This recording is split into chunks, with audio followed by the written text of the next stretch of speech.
February 1st, 2015, Buffalo, New York. It's Sunday afternoon in the Empire State's second largest city. Generally, when people think of New York, they think of New York City. But Buffalo has a very different kind of vibe. We're known as the city of good neighbors. It has a small town feel. In a lot of situations, it feels like everybody knows each other. But this seemingly typical afternoon comes with a sense of urgency for Rachel Johnson and her two daughters, who have just arrived at the home of her niece, 21-year-old Shaquilla Costin. Shaquilla! They were concerned because Shaquilla hadn't shown up for work that day and she wasn't answering her phone. Shaquilla! We automatically knew that something was wrong because Shaquilla would never not show up for work. It would have to be an emergency for her to be a no-show. Shaquilla! But gaining access into Shaquilla's home wouldn't be easy. Her door was locked, so we couldn't open it. They decided to take matters in their own hands. Shaquilla! Are you in there? See if the window's open. We tried to break a window to get in. They forced themselves into the house to check on their loved one.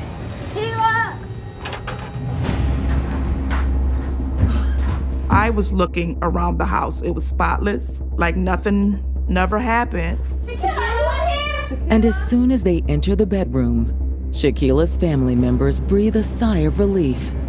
It appears she's just slept in. And I'm like, she in here asleep. Girl, what you still doing sleep? You gonna be late for work. But seconds later, the horrible truth is revealed. Oh my God. When I looked at her, I was in complete shock. She had like blood just coiling out of her mouth and her nose. I seen her and I knew she was dead.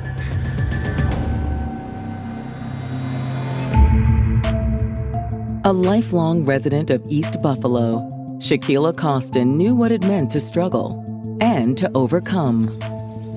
She had to fight her whole life, and that's just being honest, you know. It was a hard upbringing for her. The neighborhood that we grew up in, it wasn't easy, it wasn't always safe. She didn't really interfere with her father, and her mom wasn't around all the time. She had to kind of grow up fast. But Shaquilla, or Kiki as her family called her, never let her hardships stop her from loving life. Kiki was a joy. She was always smiling. She was always happy, always cracking jokes. Even if it's something awkward, she would turn it into a laugh, and she was just really just silly. We just would be laughing all day with her. And while her parents may have been in and out of the picture, Shaquilla's extended family was always there for her. She had a big family. You know how that is when you got big family, all your cousins are like siblings. We lived next door, down the street from each other, so we were always really cool and really tight. We was together every day from sun up to sundown. They all would dress up same way and take pictures together, just having fun, living life. It was a lot of memories. But it wasn't all fun and games for Shaquilla. She had goals. She wanted to live a better life that she was not exposed to as a little girl. When she got old enough and graduated high school, she wanted to go to school for nursing. And while Shaquilla saved up for nursing school, she got to work. She started taking care of elderly people.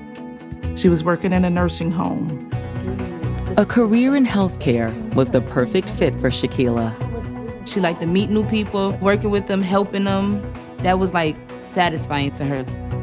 Ever since we were little, she had the responsibility of taking care of her younger brother. When you kind of take on that caretaker role, it sticks with you. So it makes sense what she did career-wise. She fell in love with that job. Her heart was so big that that was the profession that she should have been in. She was just a warm, caring person, and she would, do anything for anybody.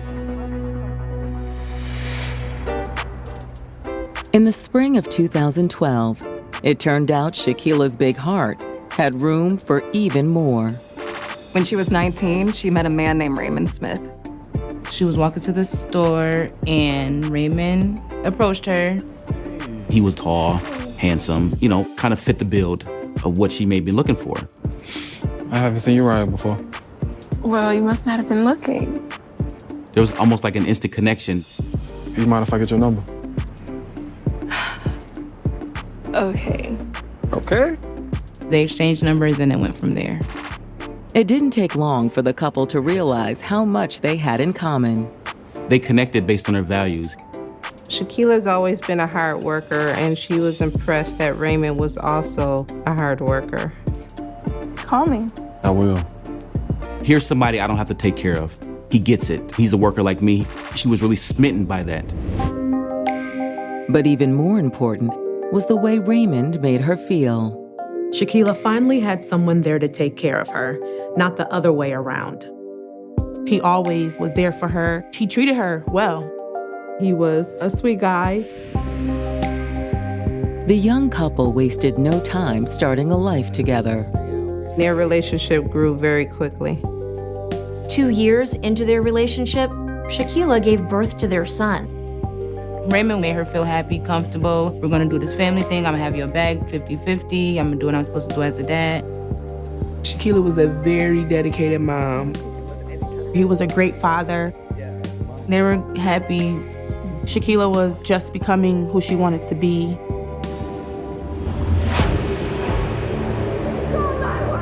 But now, Shaquila Costin has been found unresponsive in her home, with blood emerging from her nose and mouth. Her cousins find Shaquila lying on a bed, covered with sheets. They immediately called 911. I was just so in shock. I was in shock. Sheriff's office, you guys step outside with me, please. When police arrive on the scene minutes later, they confirm that it's too late to save Shaquila's life. She's cold to the touch. It was apparent that she's been there for some time. It's also clear how she died. Fluid coming from Shaquila's nose and mouth was a clear sign of asphyxiation. Somebody had strangled her to death.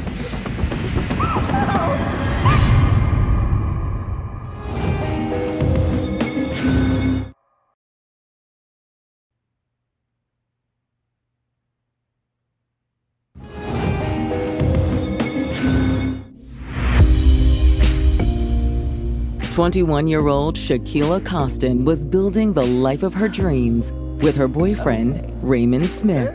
They had a young son together. She was a personal care aide in the nursing field. Her whole identity was a caretaker. That's what she loved.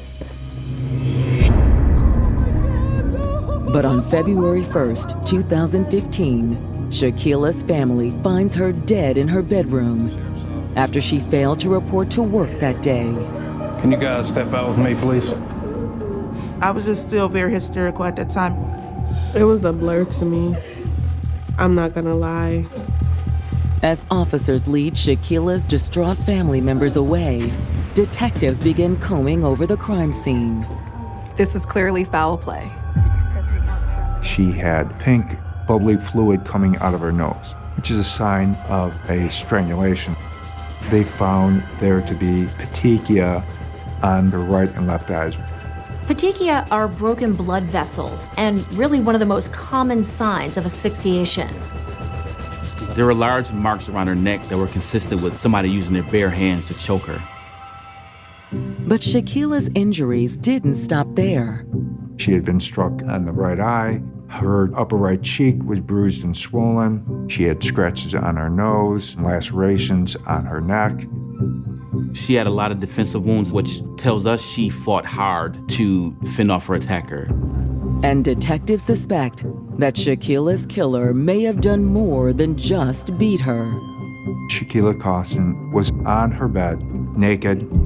The fact that she was naked, investigators surmised that she was very likely sexually assaulted as well. As horrific a discovery as that is, it could also provide investigators with a vital piece of evidence. Anytime you have that kind of close physical contact between a killer and their victim, there could be some DNA left behind. Other evidence suggests that Shaquila's killer came prepared to commit this crime. Hey, detectives. You might want to check this out.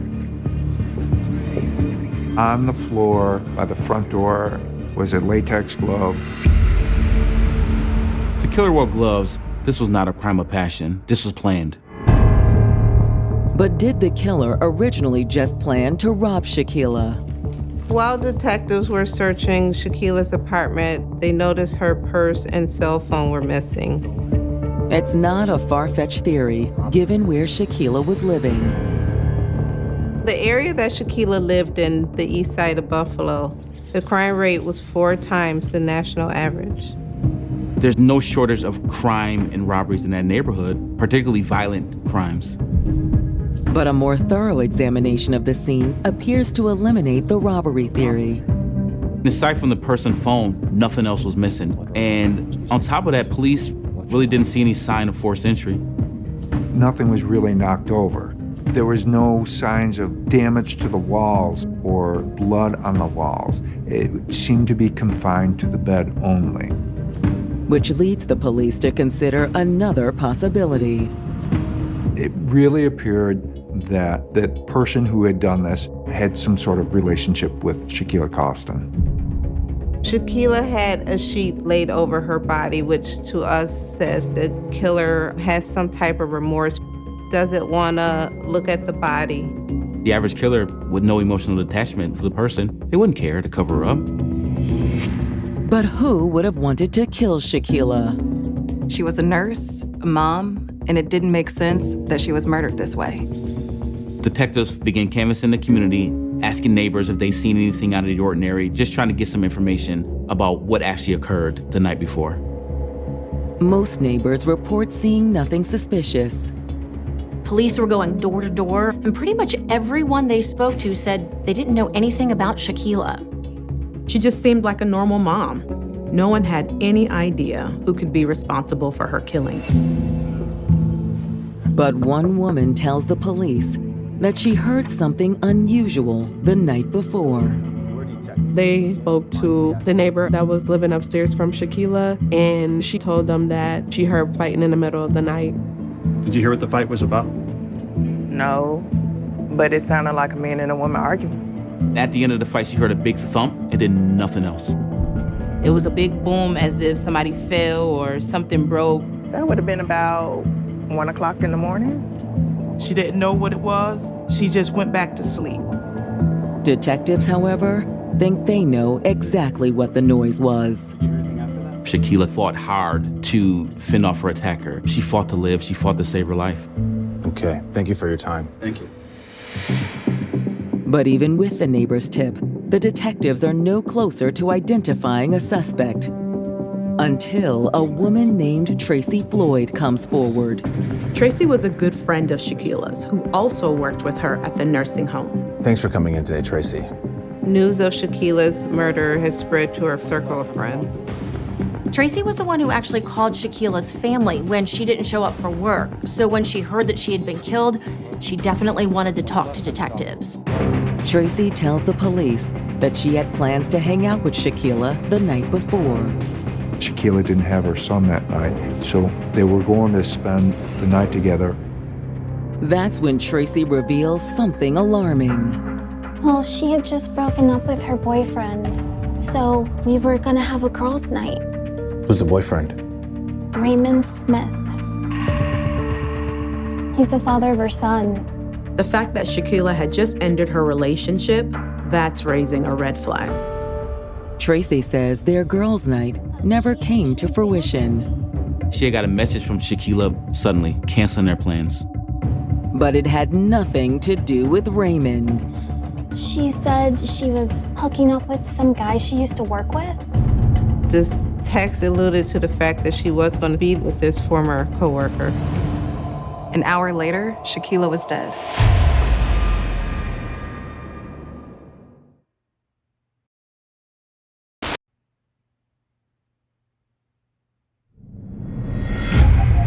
Detectives in Buffalo, New York have just learned that Shaquilla Costin broke up with her boyfriend, Raymond Smith, shortly before she was killed.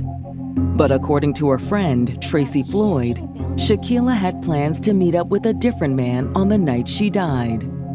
She got a text message from Shaquilla's phone stating that Shaquilla was trying to hook up with some guy.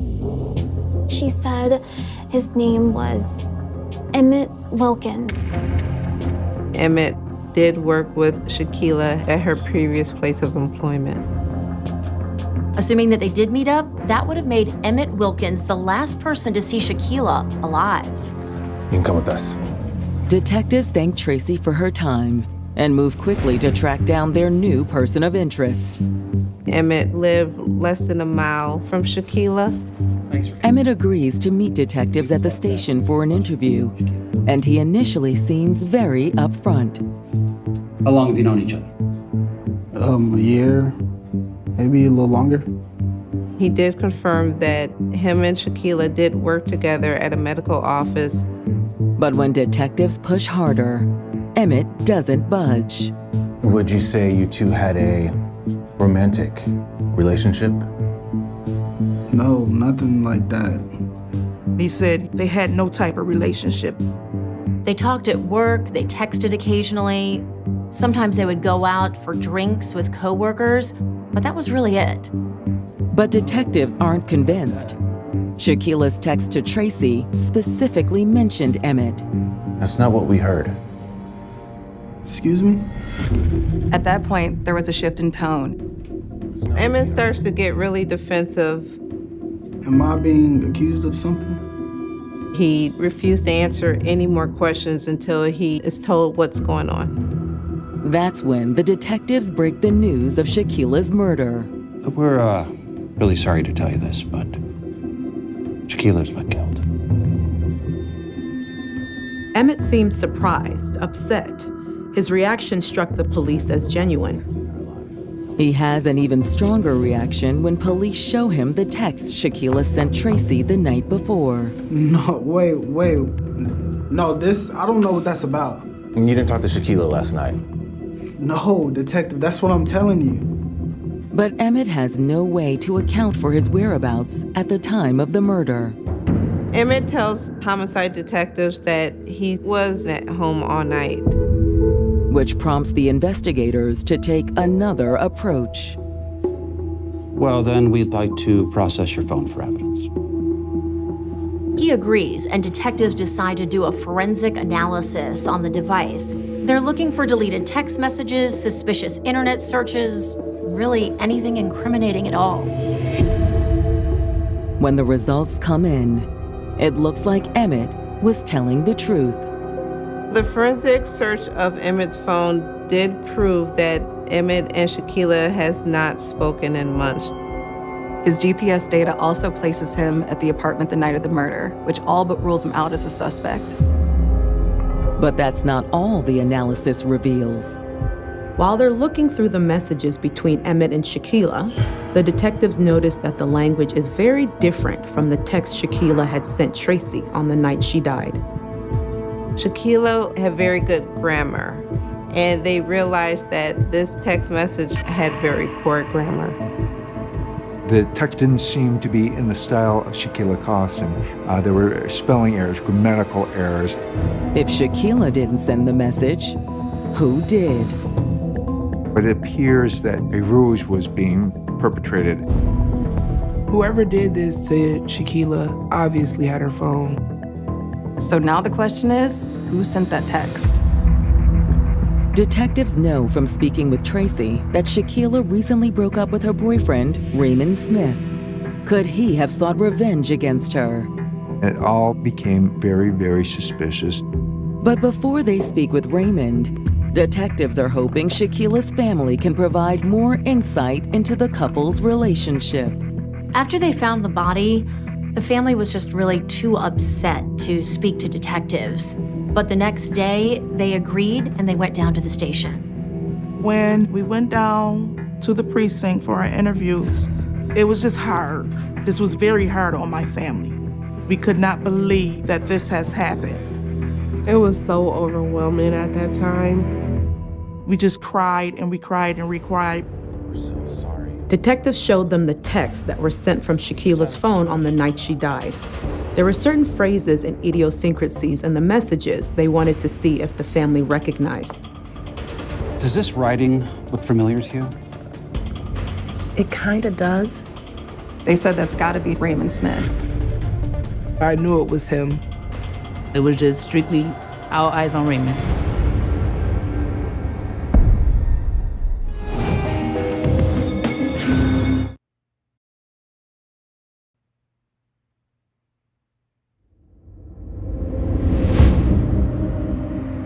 In speaking with Shaquilla Costin's family, detectives are becoming more and more certain that her ex-boyfriend, Raymond Smith, is behind her murder.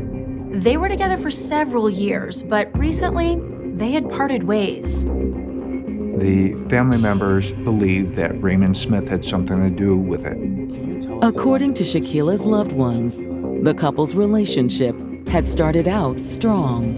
I mean, at first we really liked Raymond. I thought he was a great guy. Raymond turned out to be a pretty good father. He was there for his son, you know, like walking to the store miles and miles away to get Pampers. But over time, Shaquilla's family started to notice a change in her. We're big on family, so we will always want to come get her or call her for her to come hang. But Kiki started getting a little distant. She just wasn't her fun-loving self anymore. When Shaquilla's family confronted her about it, she didn't hold back. Shaquilla had confided in some of her loved ones that Raymond was acting strange. When she gave birth to her son, things kind of took a turn. Raymond was different, darker, more controlling. He didn't like her going anywhere, doing anything with anybody. He wanted to know her every move, what time she leaving, what time she coming back.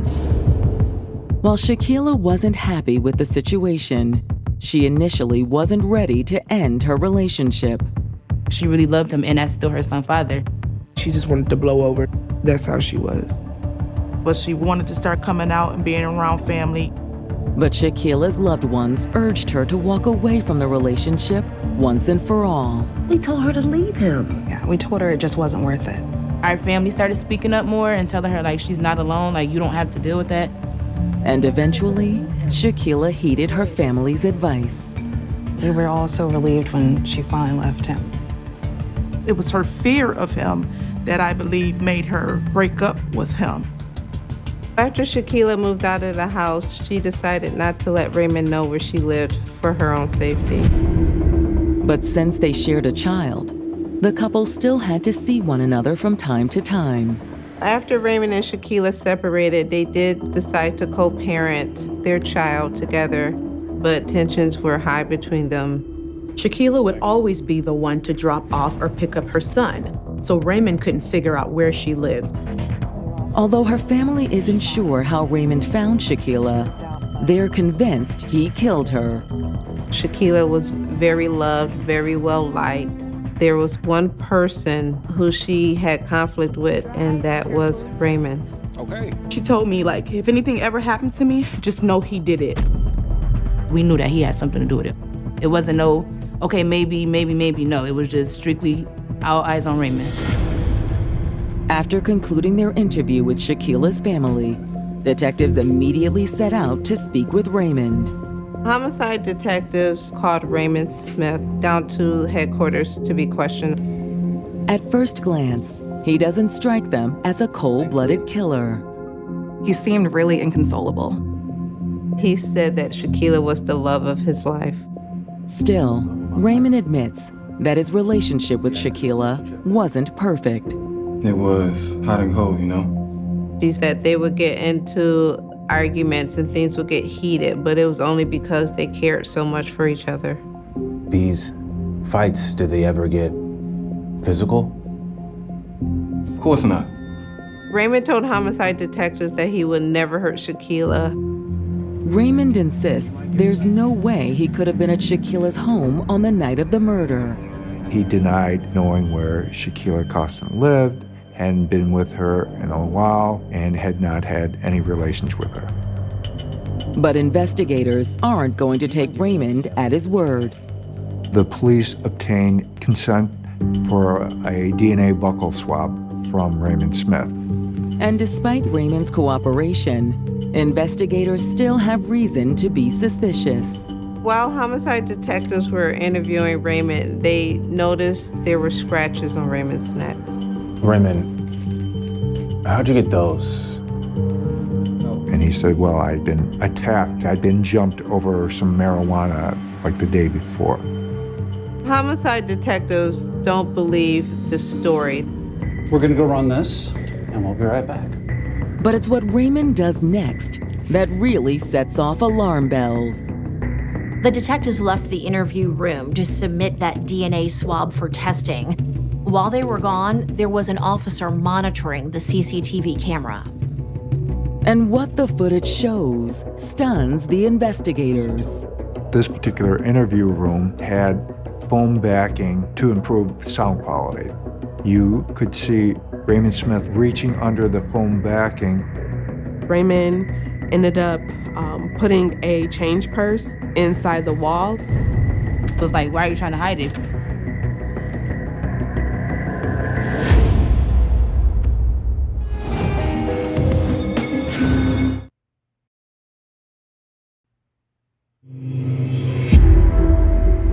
Police investigating the murder of 21-year-old Shaquilla Costin have zeroed in on her ex-boyfriend, Raymond Smith, as their prime suspect. We already had a very strong gut feeling that it was Raymond who would have done this to her. Now, homicide detectives have spotted Raymond doing something suspicious during a break in his interview. Raymond takes what appears to be a small coin purse out of his pocket and place it behind the foam wall. He didn't realize that officers were still monitoring him. The detectives immediately confront Raymond. What's going on in here? Nothing. What are you doing there? Bring it here. The detectives asked Raymond if he had placed something underneath the foam backing, and initially he denied it. But eventually, Raymond is forced to hand over the purse. The detective asked him, why did you lie about this? Raymond is ready with an explanation. I stole it. From who? My granny. He said he thought that they would place him under arrest for stealing something for his grandmother. Well, we're going to keep it here for now. Let's go. Investigators suspect that the purse actually belongs to Shaquilla, but they're forced to let Raymond go until they can prove it. They didn't know what Shaquilla's purse looked like, so they didn't know if he was telling the truth or not. There was still more investigation needed to be conducted. Unfortunately for detectives, there's no identifying information inside the purse. They were going to set up a time for the family to come in to look at the purse and to determine if it belonged to Shaquilla. But before they get the chance to follow up with Shaquilla's loved ones, a new witness walks into the Buffalo police station. Sherry Brown was a former co-worker and a close friend of Shaquilla's. She had just moved to Rochester a few months earlier, but when she heard about the murder, she knew she needed to tell detectives about Raymond. Sherry said that Raymond had been abusing Shaquilla. She stated to homicide detectives that it became physical, mental and emotional, but it became physical. Shaquilla confided things in Sherry that she wouldn't tell her own family. Kiki was never going to tell us the bad parts. Shaquilla endured abuse for about a year. And so after a while, it's too much. I need to talk to somebody. I need to make sense of this. Sherry says that what her friend was experiencing wasn't normal by any means. He was awful to her. The things she told me kept me up at night. He would do things like break into her home, and he'd be in there when she gets home. Day by day, things would get worse and worse. She used to sleep with a knife by her bed. A few months earlier, Sherry says she witnessed Raymond's abuse firsthand. Shaquilla and Raymond got into an argument earlier in the day before she went to work, and she was afraid to go back home. So the friend said, okay, I'll walk in with you, to make sure everything's okay. But everything wasn't okay. When Shaquilla and her friend arrived, Raymond was unexpectedly there. What are you doing here? I can't see the mother of my child? No, you need to get... He then grabbed Shaquilla. Her friend saw Raymond choking her and slapping her. It was horrible to watch. Next, Raymond turned his attention to Sherry. Raymond began ordering her friend out of the house. I didn't want to leave Shaquilla, but I didn't know what to do. She ran to her car, locked the door, and called 911. If they hadn't shown up, I don't know what would have happened. At the time, Raymond was arrested and charged with domestic assault. But now Sherry believes he returned to finish the job. Her friend was convinced that Raymond killed Shaquilla. He had gotten out of jail early January, and she was murdered February 1st. All signs pointed to Raymond. I have one question for you. And when detectives show Sherry the purse Raymond had tried to hide, their suspicions are confirmed. Do you recognize this purse? She immediately identifies that purse as Shaquilla's purse. The fact that Raymond had that purse places him at the crime scene. They were ready to arrest him. But there's one problem. The police couldn't find him. He was on the run.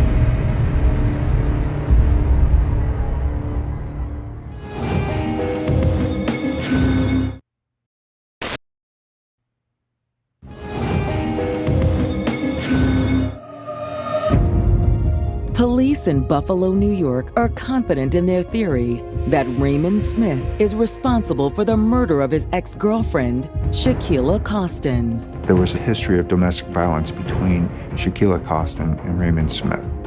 Police had caught Raymond red-handed, trying to conceal evidence. Homicide detectives issue a warrant for Raymond's arrest. But before police can place Raymond under arrest, they'll have to find him. Buffalo police fanned out across the city in search of Raymond. He wasn't going to work because they went to his job trying to find him. They went to his house trying to find him. He went missing. They determined that he's on a run. Police were reaching out to all his close friends and family, trying to figure out where he could be. As the search continues, investigators' case against Raymond grows even stronger. The detectives received all the results from the forensic testing. The skin under Shaquilla's fingernails was a DNA match to Raymond. There also was a rape kit done on Shaquilla. It tested positive for the presence of semen, and Raymond was the source of that genetic material. For Shaquilla's loved ones, only one thing matters now, and that's bringing Raymond to justice. We were just so angry with anyone who had any connection to him. It just was a cold feeling. Every time I get cold, I just think about that time. But 10 days into the manhunt, police finally get the lead they've been waiting for. Homicide. Detectives got word that Shaquilla's phone was being used. Since the phone had never been found, presumably it was still in Raymond's possession. Police track the signal to a neighborhood in northwest Buffalo. They narrowed down their search to an address, and that's where they found Raymond. He was taken into custody.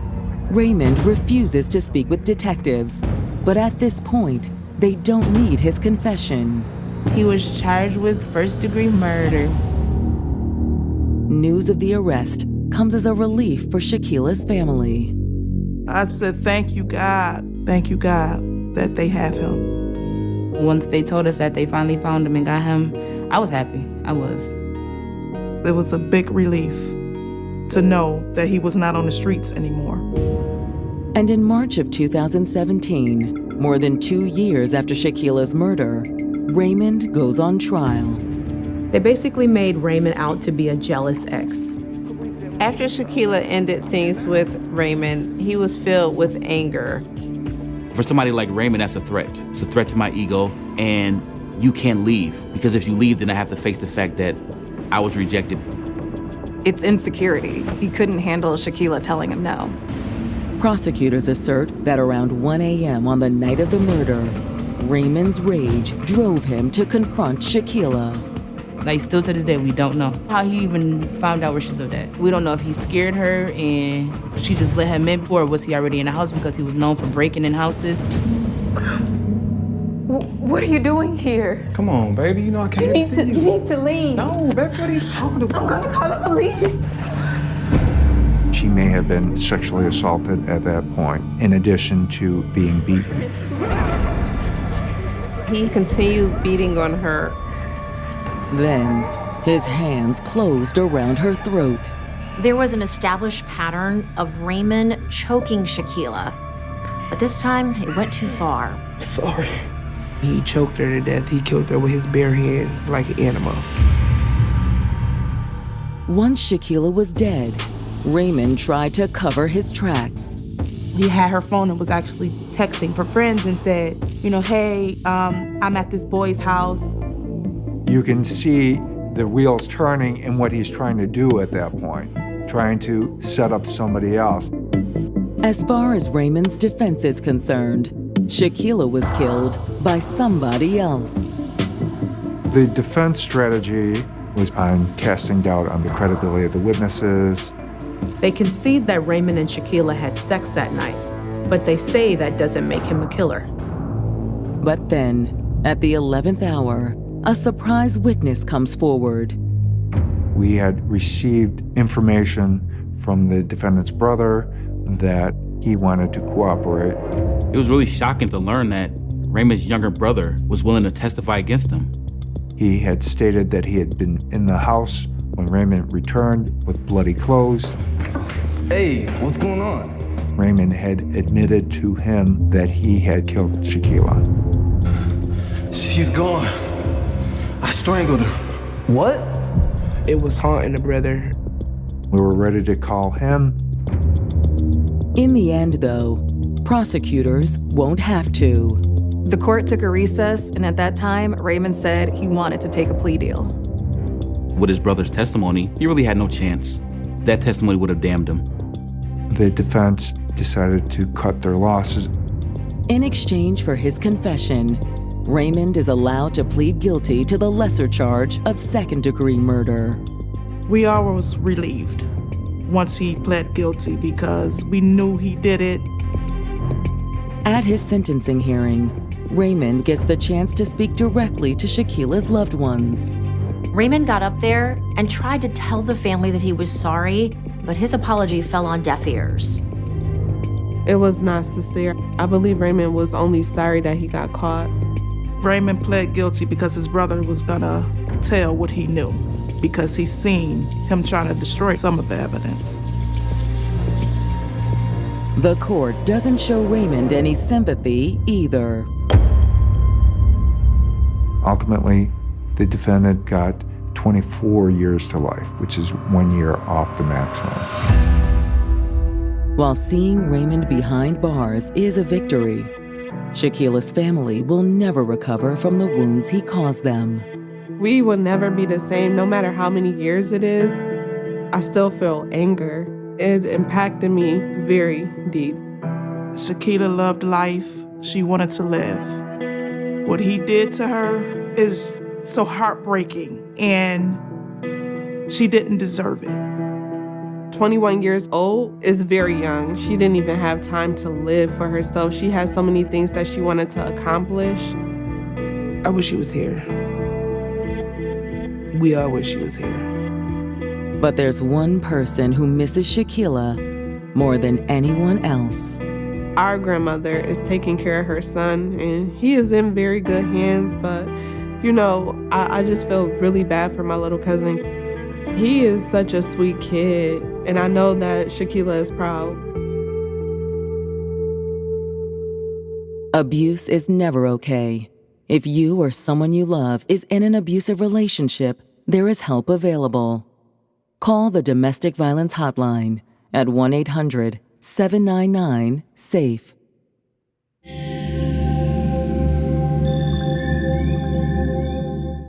The streetlights flickered in the quiet Ohio neighborhood as if they were struggling to stay awake, casting weak pools of yellow light onto the pavement where nothing ever seemed to happen until one night in the fall of 1998, when something did.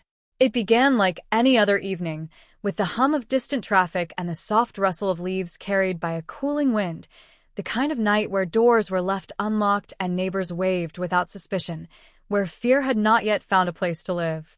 And then, in the span of a few hours, everything changed. She was last seen just after sunset, walking the familiar path between her friend's house and her own, a route she had taken countless times before, a path that should have been safe. Witnesses would later recall nothing unusual, no screams, no sudden movements, no figures lurking in the shadows, just the quiet routine of suburban life continuing as it always had. But by morning, the routine was shattered.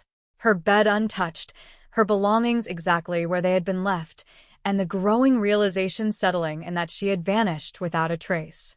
The first headlines came quickly, sharp and urgent, words like missing, mysterious disappearance, and community shock splashed across local newspapers. Search parties formed almost instantly, neighbors combing through wooded areas, empty lots, and roadside ditches, calling her name into the silence, as if the act alone might bring her back. Police canvassed the area, knocking on doors, asking questions that had no answers, collecting fragments of information that led nowhere. Every hour that passed deepened the unease, turning concern into dread.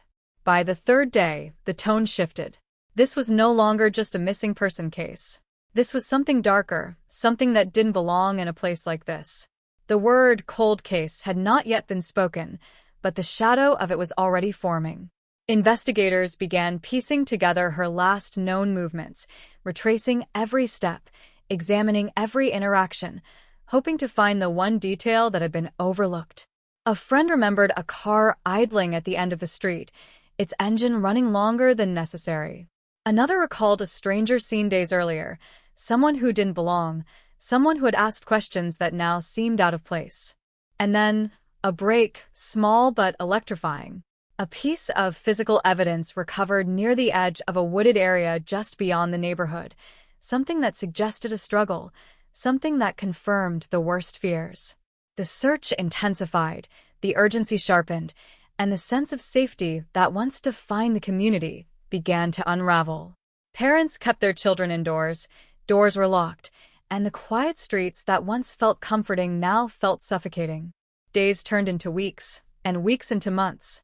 The investigation expanded, pulling in state resources, forensic teams, and specialists who analyzed every shred of evidence with relentless focus.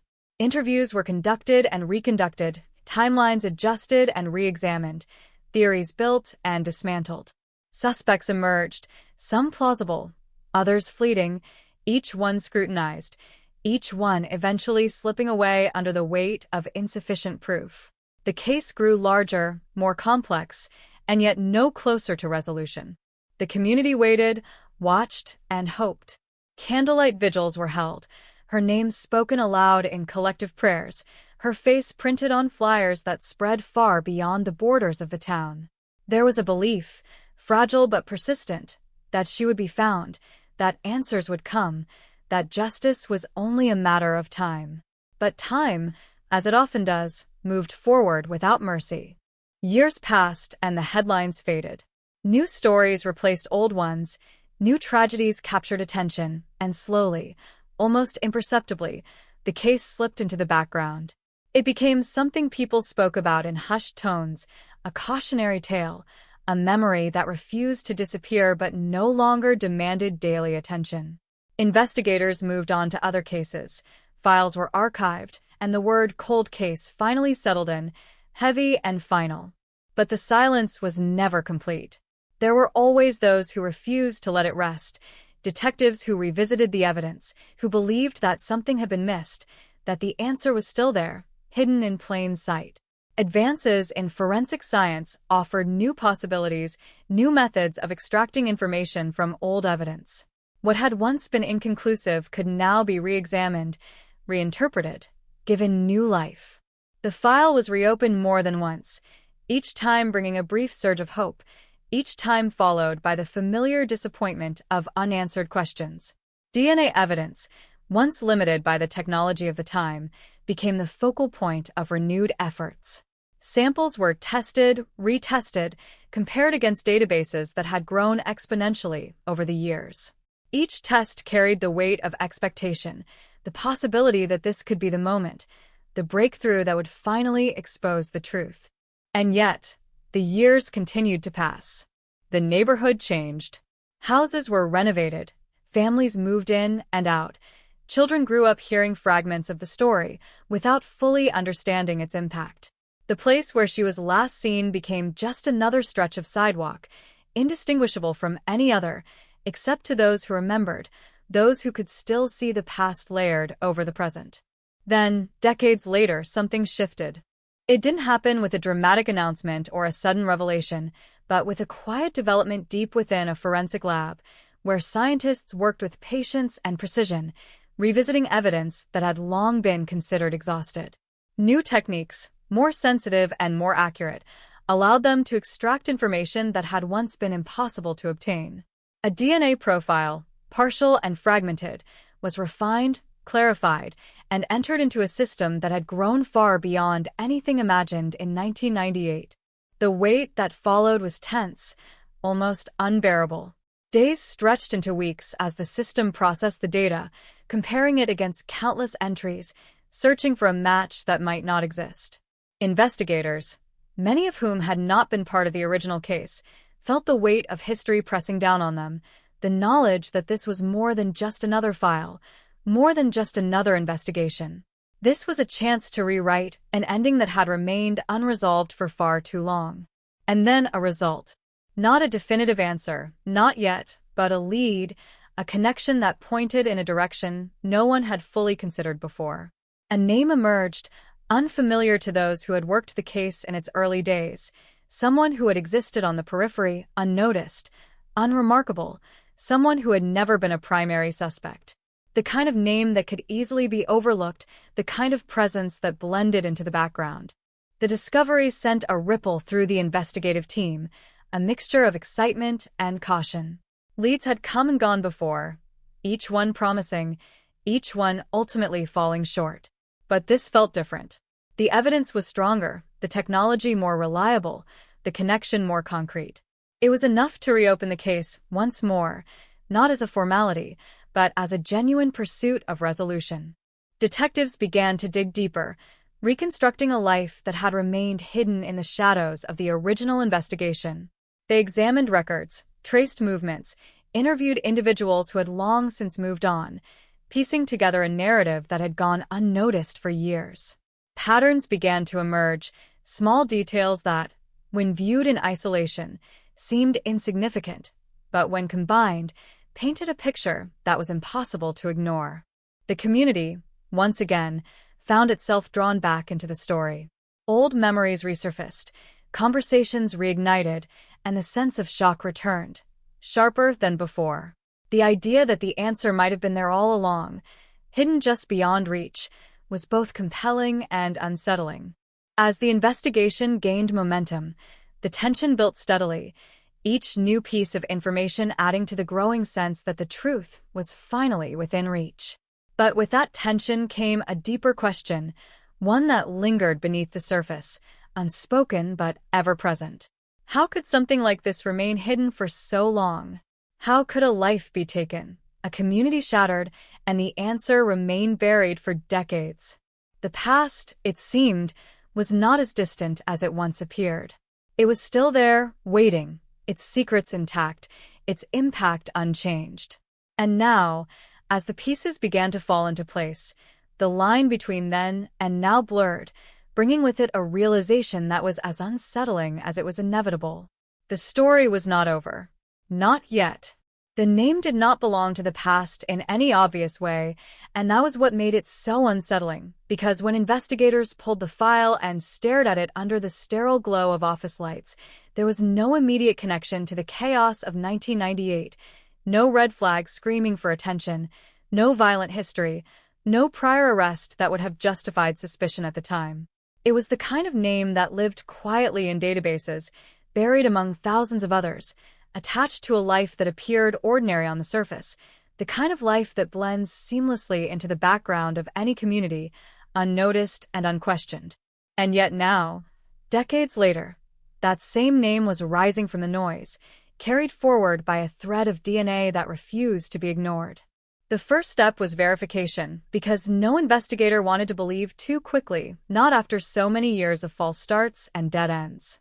The sample was re-examined, tested again under stricter protocols, compared with newly available genetic markers, each pass tightening the certainty, each result narrowing the margin of doubt. The science was no longer what it had been in the late 90s, no longer limited by partial matches and inconclusive fragments. This was precise, this was calculated, this was the kind of evidence that could stand on its own. And slowly, almost reluctantly, the conclusion began to solidify. They needed more. A name linked by DNA was powerful, but it was not the whole story. Investigators turned to genealogy databases, tracing familial connections, mapping out distant relatives who had unknowingly contributed to the puzzle. The process was meticulous, almost obsessive, building family trees that stretched across states, across generations, each branch examined for relevance, each connection tested against the timeline of the case. It was a method that had only recently begun to reshape cold cases across the country, turning forgotten evidence into living leads, transforming anonymity into identity. As the tree expanded, the focus narrowed, converging toward a single individual whose proximity to the original crime scene was no longer a coincidence. Records showed that he had lived within driving distance of a neighborhood in 1998, that his movements during that time were largely unaccounted for, that he had connections, however faint, to locations that had been central to the investigation. None of it had been enough back then. None of it had stood out among the chaos of tips and rumors. But now, with the weight of DNA behind it, those details began to shift, taking on new meaning. Surveillance followed, quiet and deliberate. Investigators watched from a distance, studying routines, observing behavior, noting patterns that might reveal something more. He was older now, shaped by the passage of time, his appearance altered by years that had softened the edges of the man he once was. To anyone else, he was just another face in a crowd, another life moving forward without interruption. But to those who knew the case, who had spent years chasing shadows, he was something else entirely. They needed a direct sample, something that could confirm what the lab had suggested, something undeniable. The opportunity came in the form of discarded material, something left behind without thought, without awareness of its value. It was collected carefully, handled with precision, sent back to the lab where the process began again, this time with a sense of urgency that could not be ignored. The weight was different now. It was no longer the broad uncertainty of searching without direction, but the focused tension of standing on the edge of an answer. Investigators checked in constantly, pressing for updates, reviewing every detail as if doing so might somehow accelerate the result. The lab worked methodically, aware of the stakes, aware that this was more than just another test. When the confirmation came, it was quiet, almost understated, a simple statement of fact that carried the weight of decades. The DNA matched. Not partially, not approximately, but conclusively. The man they had been watching, the man who had lived his life undisturbed for so many years, was now directly linked to the evidence recovered in 1998. The reaction within the investigative team was immediate, a surge of energy that broke through the long-held restraint. This was the moment they had been working toward, the point where theory became reality, where suspicion became certainty. But even in that moment, there was no celebration, only a deep, focused determination to move forward, to ensure that nothing was overlooked, that every step was taken with precision. The arrest was planned carefully, executed without spectacle. There were no dramatic confrontations, no high-speed pursuits, just a controlled approach that reflected the gravity of the situation. When they finally stood in front of him, badge and warrant in hand, the weight of the past seemed to press in on the present, collapsing the years into a single moment. He did not resist. There was a stillness to him, a calm that was difficult to interpret, as if he had already lived through this moment in his mind long before it arrived. When he was informed of the charges, there was no immediate reaction, no visible shock or denial, just a quiet acknowledgement that something long buried had finally come to the surface. The news spread quickly, faster than it had in 1998, carried by digital networks that amplified every detail, every development. Headlines reappeared, this time with a different tone, words like cold case solved and DNA breakthrough, dominating the narrative. The community, once again, found itself at the center of attention, drawn back into a story that had never truly left. For those who remembered, the impact was immediate and profound. Old wounds reopened, memories resurfaced with a clarity that time had failed to erase. The streets looked the same, but they felt different, charged with a history that had finally been acknowledged. People who had once searched for answers now found themselves grappling with the reality of what those answers meant. Interviews were conducted, statements released, each piece of information adding to the growing understanding of what had happened. Investigators revisited the original timeline, overlaying it with the new evidence, reconstructing the events with a level of detail that had once been impossible. The gaps that had defined the case for so long began to close, replaced by a narrative that was as chilling as it was definitive. And yet, even with the arrest, even with the confirmation, there was a lingering sense of disbelief. How had it taken so long? How had someone so close, so connected to the scene, remained undetected for decades? The questions echoed through the community, through the investigative team, through the broader public that followed the case with a mixture of fascination and unease. The answer, it seemed, lay in the limitations of the past, in the gaps between what was known and what could be proven, in the subtle ways that truth can hide within the ordinary. Back then, the tools had not been enough, the connections not yet visible, the evidence not yet complete. It had taken time, technology, and persistence to bring it all together. As the legal process began, the focus shifted once more from investigation to prosecution, from discovery to accountability. The case that had once been defined by absence was now defined by presence, by evidence that could not be dismissed, by a story that demanded to be told in full.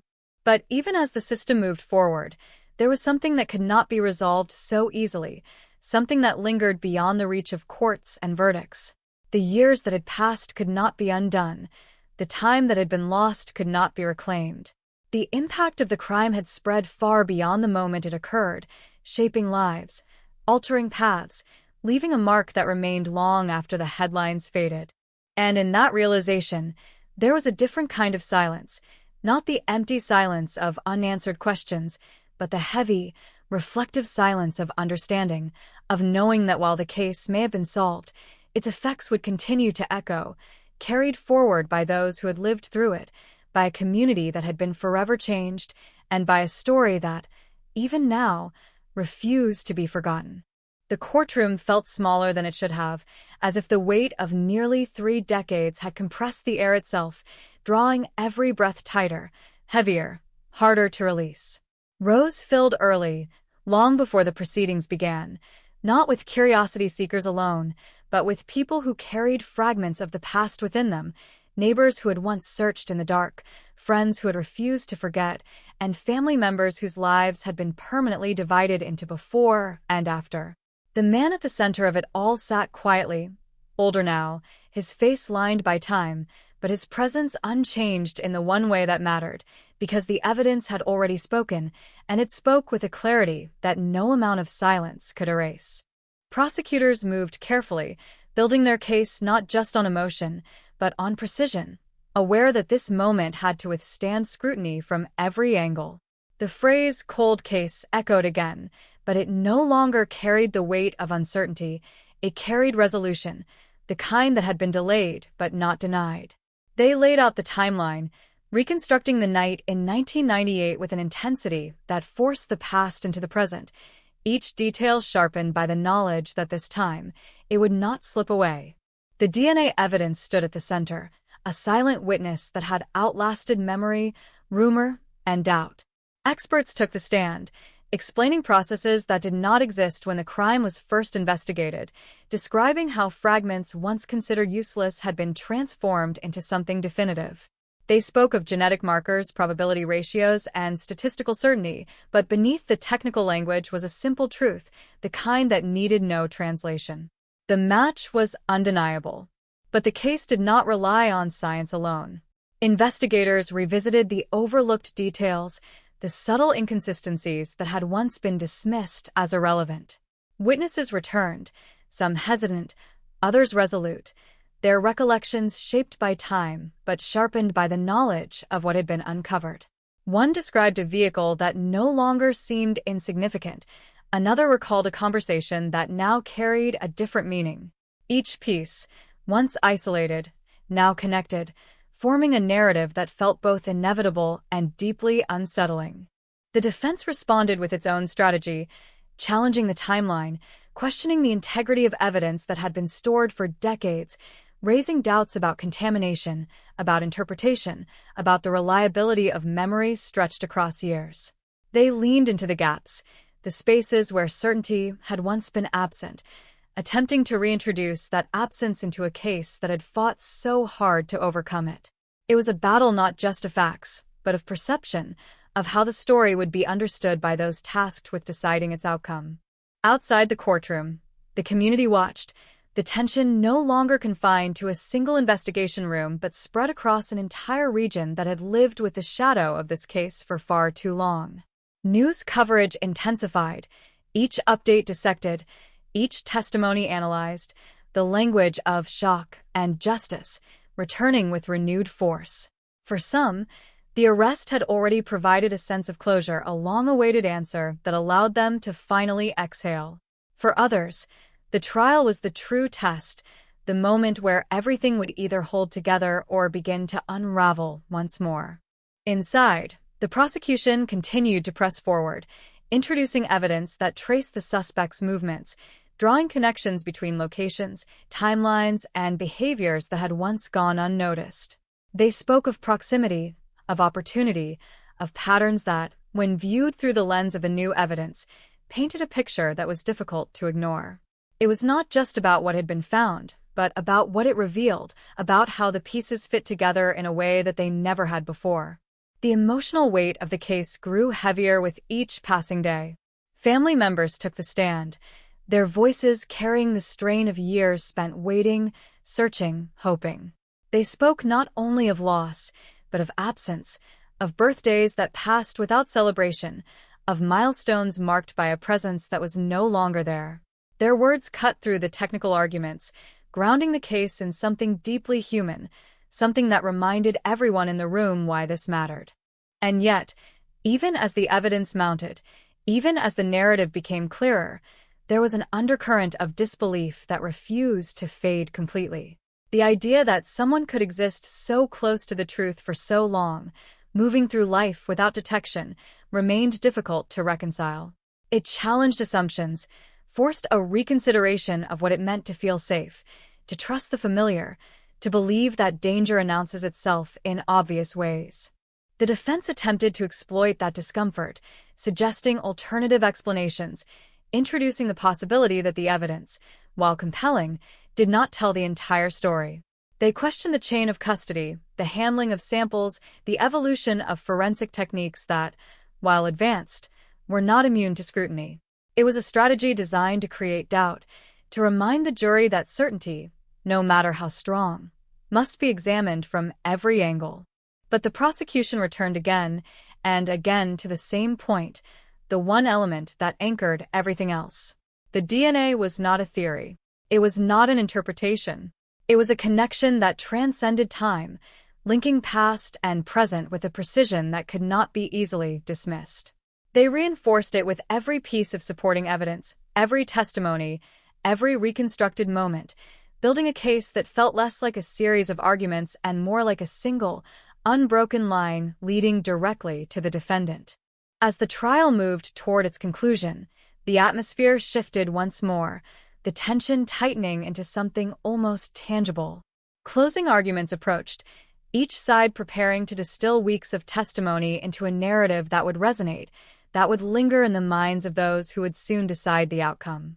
The prosecution emphasized persistence, the idea that truth, no matter how deeply buried, can be uncovered with enough time and determination. The defense emphasized doubt, the principle that justice requires certainty beyond question, not just beyond probability.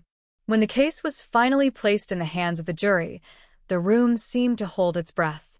The deliberation process began behind closed doors, the discussions unseen but deeply consequential. Hours passed, then days. each moment stretching under the weight of anticipation. Outside, cameras waited, reporters speculated, the community watched, united by a shared sense of what was at stake. Inside the deliberation room, the evidence was revisited, the arguments re-examined, the questions confronted. It was not just about what had been presented, but about how it fit together, about whether it formed a complete and convincing picture. The jurors carried the responsibility of not only interpreting the facts, but of delivering an answer that had been sought for nearly 30 years. When the verdict was finally reached, it did not arrive with spectacle, but with a quiet finality that carried more impact than any dramatic announcement could. The courtroom filled once more, the same faces returning, the same tension settling in as the decision was prepared to be read. In that moment, the years seemed to collapse again, the distance between 1998 and the present reduced to a single point, a single outcome that would define everything that had come before it. The words, when they came, were clear, direct, and impossible to misunderstand. The reaction was immediate, but not explosive. It was something deeper, more complex, a release that had been building for decades, a mixture of relief, grief, and a quiet acknowledgement that while justice had been delayed, it had not been denied. And yet, even in that moment, there was an awareness that the story did not end here, not entirely. The verdict closed a chapter, but it did not erase the past, did not undo the years of uncertainty, did not restore what had been lost. It provided answers, but it also left behind a legacy, a reminder of how easily a life can be taken, how long the search for truth can endure, and how deeply its absence can shape everything that follows. As the courtroom emptied and the headlines once again began to shift, the case settled into a different kind of memory, no longer defined by mystery, but by resolution. And still, in the quiet moments that followed, in the spaces between words and thoughts, there remained a lingering presence, something that could not be fully explained or contained, a reminder that even when a cold case is solved, the echoes of what happened never truly fade.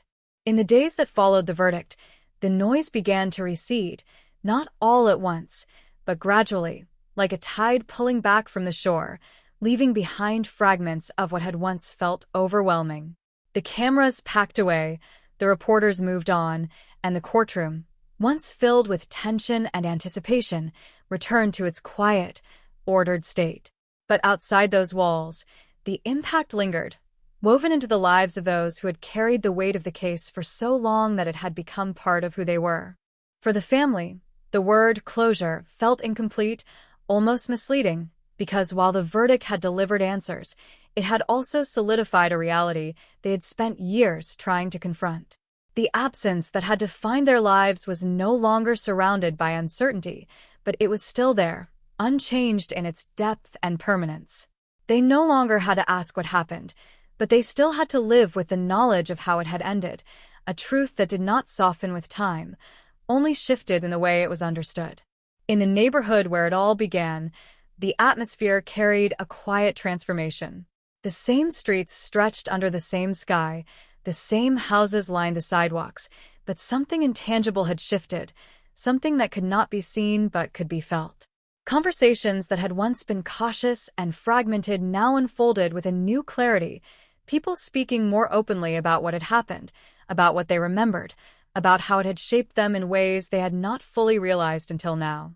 There are those who returned to the places that had once been central to the search, standing at the edges of memory, looking at spaces that had held so much uncertainty and now held something different.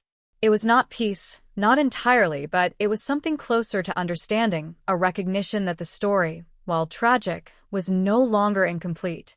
The questions that had once filled those spaces had been answered, even if the answers themselves carried their own weight. Investigators, too, felt the shift, though in a different way.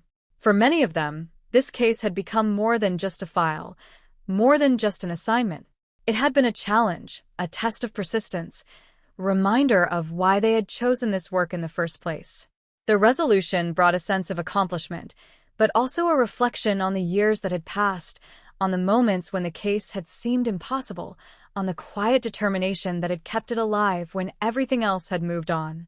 There was a renewed focus on other cases, other files that had been set aside, other names that had yet to find answers.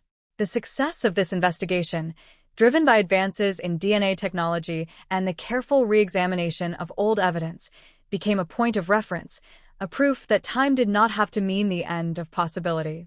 It changed the way cold cases were viewed, not as lost causes, but as stories waiting for the right moment, the right method, the right breakthrough. And yet, even as attention shifted forward, there was a recognition that this case would remain distinct, not just because of its resolution, but because of the way it had unfolded, the way it had returned from the past with such force. It had revealed not only the truth of what happened, but the fragility of certainty, the ease with which something so significant could remain hidden in plain sight. For the man at the center of it all, the world had narrowed to the confines of a system that now held him accountable. The life he had built in the years since 1998 was no longer relevant in the way it once had been, its details overshadowed by the actions that had defined him in the eyes of the law. There was no public spectacle surrounding his existence now, no ongoing narrative to follow, just the quiet, procedural reality of consequences unfolding in a way that was both inevitable and final. The story, however, did not belong to him. It belonged to those who had been affected, to those who had searched, who had waited, who had refused to let the case disappear entirely. It belonged to a community that had been forced to confront something it never expected, something that had changed the way it saw itself and the world around it. In the months that followed, there were moments of reflection, opportunities to revisit the case not as an unsolved mystery, but as a complete narrative. Documentaries were discussed, articles written, interviews conducted, each one attempting to capture the essence of what had happened, to translate the complexity of decades into something that could be understood, something that could be remembered. But even as the story was told and retold, there were elements that resisted simplification, details that carried a weight that could not be fully conveyed through words alone. The passage of time had added layers to the case, layers that could not be easily peeled back, layers that spoke to the enduring impact of loss, of uncertainty, of the long and often difficult path toward truth. There were also quieter moments, ones that did not make headlines, ones that unfolded away from public attention. Private conversations, personal reflections, the gradual process of integrating what had happened into a broader understanding of life moving forward. These moments were not dramatic, but they were significant, forming the foundation of what it meant to continue after something so profound. For some, there was a sense of release, a feeling that the tension that had once defined the case had finally eased. For others, the resolution brought a different kind of awareness, a deeper understanding of how closely the past and present can be connected, how something that seems distant can suddenly become immediate again. The idea of safety, once taken for granted, had been altered in a way that could not be reversed. It was not replaced by fear, not entirely, but by a more nuanced awareness, a recognition that the world is not always as predictable as it seems. This awareness did not dominate daily life, but it existed in the background, shaping perceptions, influencing choices in subtle but lasting ways. As time continued to move forward, the case began to settle into a different place within the collective memory, no longer defined by its lack of resolution, but by the journey that had led to its conclusion. It became the reference point, a reminder of what persistence can achieve, of how advancements in technology can reshape the boundaries of what is possible, of how truth can endure even when it is hidden. And still, there was something else, something quieter, something that remained even as everything else shifted. It was not a question, not anymore, but a presence, a sense of what had been lost and what could never be fully restored. It existed in the spaces between conversations, in the moments when the story was not being actively told but was still felt, still understood. Because even when a case is solved, even when the answers are found and the narrative is complete, there's a part of it that continues, carried forward by memory, by impact, by the simple fact that something happened that changed everything. And that part does not fade, does not disappear, does not resolve itself in the same way that facts and evidence do. It remains, steady and unyielding, a quiet echo that moves through time, reminding those who hear it that the past is never entirely gone, that it lingers in ways both visible and unseen, shaping the present, influencing the future, and ensuring that the story, no matter how complete it may seem, is never truly over. Long after the verdict, long after the headlines stopped repeating the words "cold case solved" and "DNA breakthrough," the story refused to settle into silence, because some cases do not end when the courtroom empties, they continue in the spaces where memory and reality overlap, where people revisit the past not out of curiosity, but because it still shapes the way they understand the present. In Ohio, the air itself seemed to carry that weight, subtle but persistent, like a reminder woven into everyday life, something that could not be seen but could always be felt if you paid close enough attention. There were nights when the streets looked exactly as they had decades earlier, quiet, still, illuminated by the same pattern of streetlights that had once cast shadows over unanswered questions, and for those who remembered, those shadows had never truly disappeared, they had only changed form. What had once been uncertainty had become knowledge, but knowledge did not erase the feeling, it simply gave it a different shape, a sharper edge, something more defined and, in some ways, more difficult to ignore. People spoke differently now. The case was no longer a whisper, no longer a fragmented story passed carefully between conversations. It was something established, something that had a beginning, a middle, and an end that had finally been revealed. But even with that structure, there was an understanding that the emotional reality did not follow the same linear path. The impact of what happened in 1998 did not conclude with the identification of a suspect. It extended outward, touching lives in ways that could not be neatly summarized or contained. For younger generations, those who had not lived through the original disappearance, the case existed as a story they inherited, something told to them with a mixture of caution and gravity. They learned about the night everything changed, about the years of searching, about the breakthrough that finally brought answers. And in hearing it, they began to understand that the world they moved through had a history, that the sense of normalcy they experienced had once been interrupted in a way that still mattered. For those who had been there from the beginning, the resolution brought a different kind of reflection. There were moments when they found themselves replaying the past, not to question it anymore, but to reconcile it, to align their memories with the reality that had now been confirmed. Faces, places, and details took on new meaning, shifting from uncertainty into clarity, but that clarity did not always bring comfort. Sometimes it brought a deeper awareness of how close everything had been, how easily something so significant could exist just beyond recognition. The role of DNA, once an abstract concept to most, became something almost symbolic, a representation of how truth can persist even when everything else fades. It was spoken about with a mixture of respect and unease, because while it had solved the case, it had also revealed the extent to which the past can remain hidden, waiting for the moment when it can no longer be contained. The idea that a single piece of evidence, preserved through time, could unravel decades of uncertainty was both reassuring and unsettling, a reminder of both the power and the limits of human understanding. There were discussions about other cases, other unsolved mysteries that might one day follow the same path, that might one day be brought back into the light through similar breakthroughs. The success of this investigation became a point of reference, a reason to believe that even the oldest cases were not beyond reach.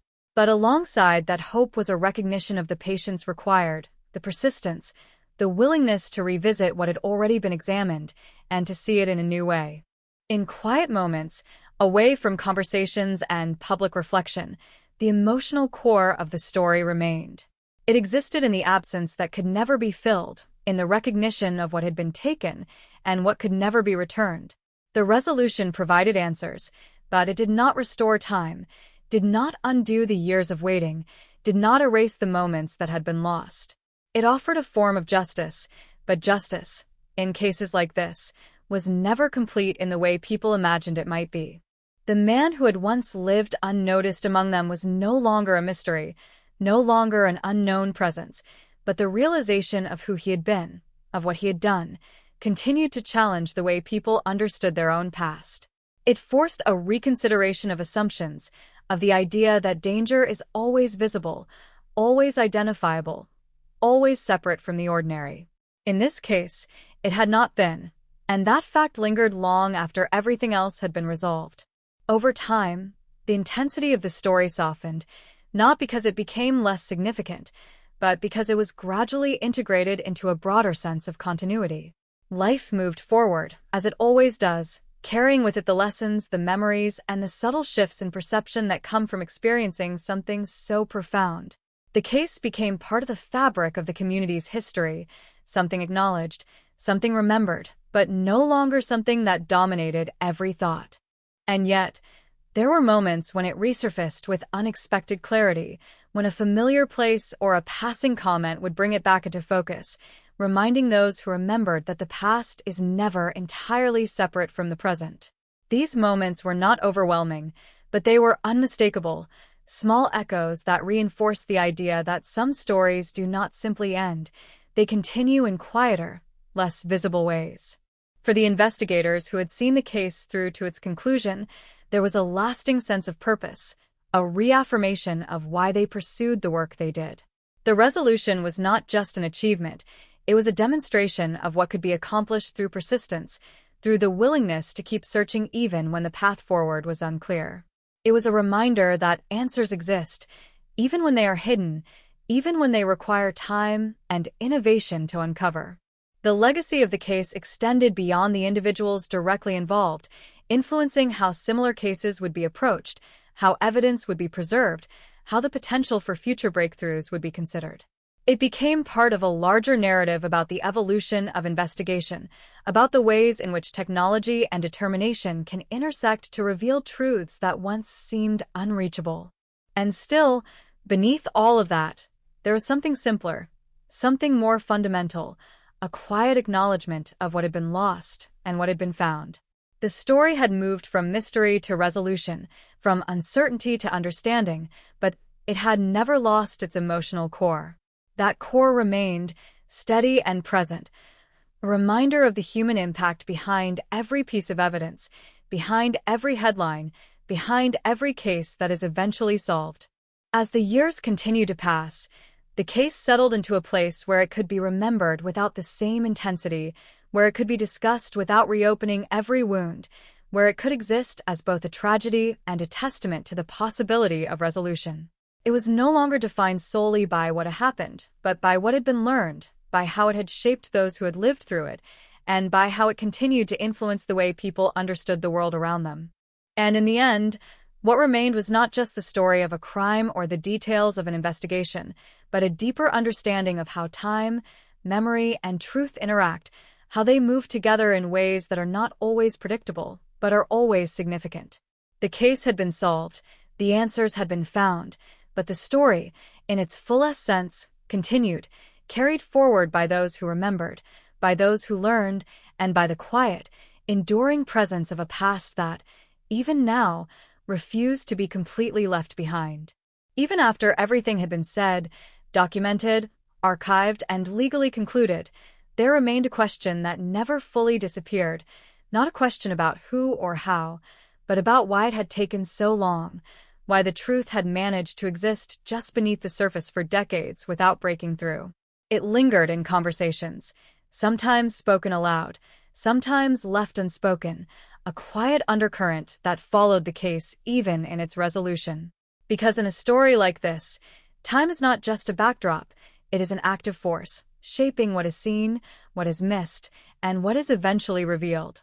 In 1998, the investigation had unfolded within the limits of what was possible at the time. Detectives relied on witness statements, physical evidence that could be examined only in certain ways, and instincts honed by experience. They worked tirelessly, following leads that seemed promising, discarding those that led nowhere, building a picture that never quite came into focus. The absence of a clear suspect created space for uncertainty, and in that space, the case began to drift, not from lack of effort, but from the simple reality that some answers could not yet be reached. Looking back, it was easy to identify the moments where the path might have diverged, the subtle details that, with the benefit of hindsight, appeared more significant than they had at the time. The presence of an unfamiliar vehicle, the recollection of a stranger asking questions, the small inconsistencies in timelines that never quite aligned. These details had been noted, recorded, considered, but without the context that would later emerge, they remained fragments, pieces of a puzzle that lacked a defining image. The concept of a cold case often carries with it the implication of abandonment, but in reality, it is something else entirely. It is a state of suspension, a moment where progress slows not because the case has been forgotten, but because it has reached the edge of what can be known. In this case, that edge extended for years, stretching across changes in personnel, shifts in investigative priorities, and the natural evolution of the community itself. And yet, beneath that stillness, the case was never entirely dormant. Files were revisited, evidence preserved, questions revisited with a persistence that defied the passage of time. Detectives who inherited the case approached it with fresh perspectives, unburdened by the assumptions that had shaped earlier efforts. They examined the same evidence, but they saw it differently, not because the evidence had changed, but because the context around it had evolved. The turning point, when it finally came, was not a single moment of discovery, but the result of years of incremental progress in forensic science. DNA analysis, once limited in its scope, had become more precise, more powerful, capable of extracting information from samples that would have been considered unusable in the past. The evidence that had been collected in 1998, carefully preserved despite its limitations, became the key to unlocking a truth that had remained hidden for decades. What made this breakthrough particularly striking was not just its accuracy, but its inevitability. The DNA had always been there, embedded within the evidence, waiting for the moment when technology would be able to reveal its significance. It had not changed, it had not evolved, it had simply endured, a silent witness to events that no one could fully reconstruct at the time. This realization carried with it a sense of both reassurance and unease. Reassurance, because it demonstrated that truth can persist, that it can survive even when everything else fades.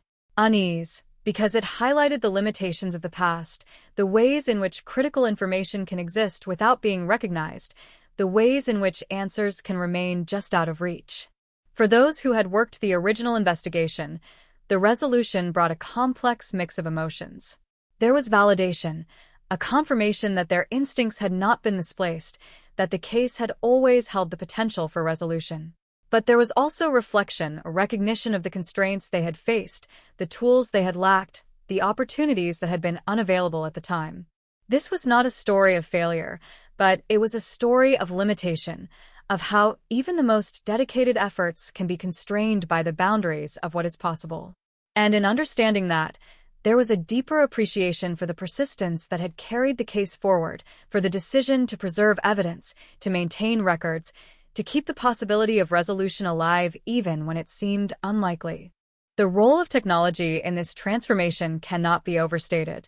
It reshaped not only the outcome of this case, but the broader landscape of criminal investigation. It introduced new methods, new possibilities, new ways of connecting the past to the present.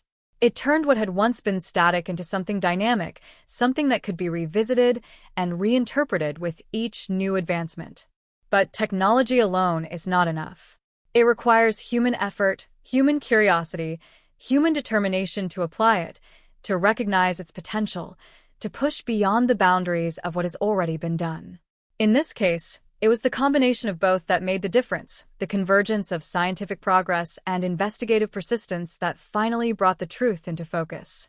As the case settled into its place within history, it began to take on a different meaning, one that extended beyond its specific details. It became an example, a demonstration of what is possible when time, technology, and determination intersect. It offered a sense of hope, not just for those connected to this case, but for others who continue to wait for answers, for those whose stories remain unresolved. At the same time, it served as a reminder of the complexities involved, of the patience required, of the reality that not every case will follow the same path, that not every story will find its resolution in the same way. It highlighted the importance of preservation, of maintaining evidence, of keeping the possibility of future breakthroughs alive. For the community, the passage of time had created distance, but not detachment. The case remained part of its identity, a chapter that had shaped its history in ways that could not be undone.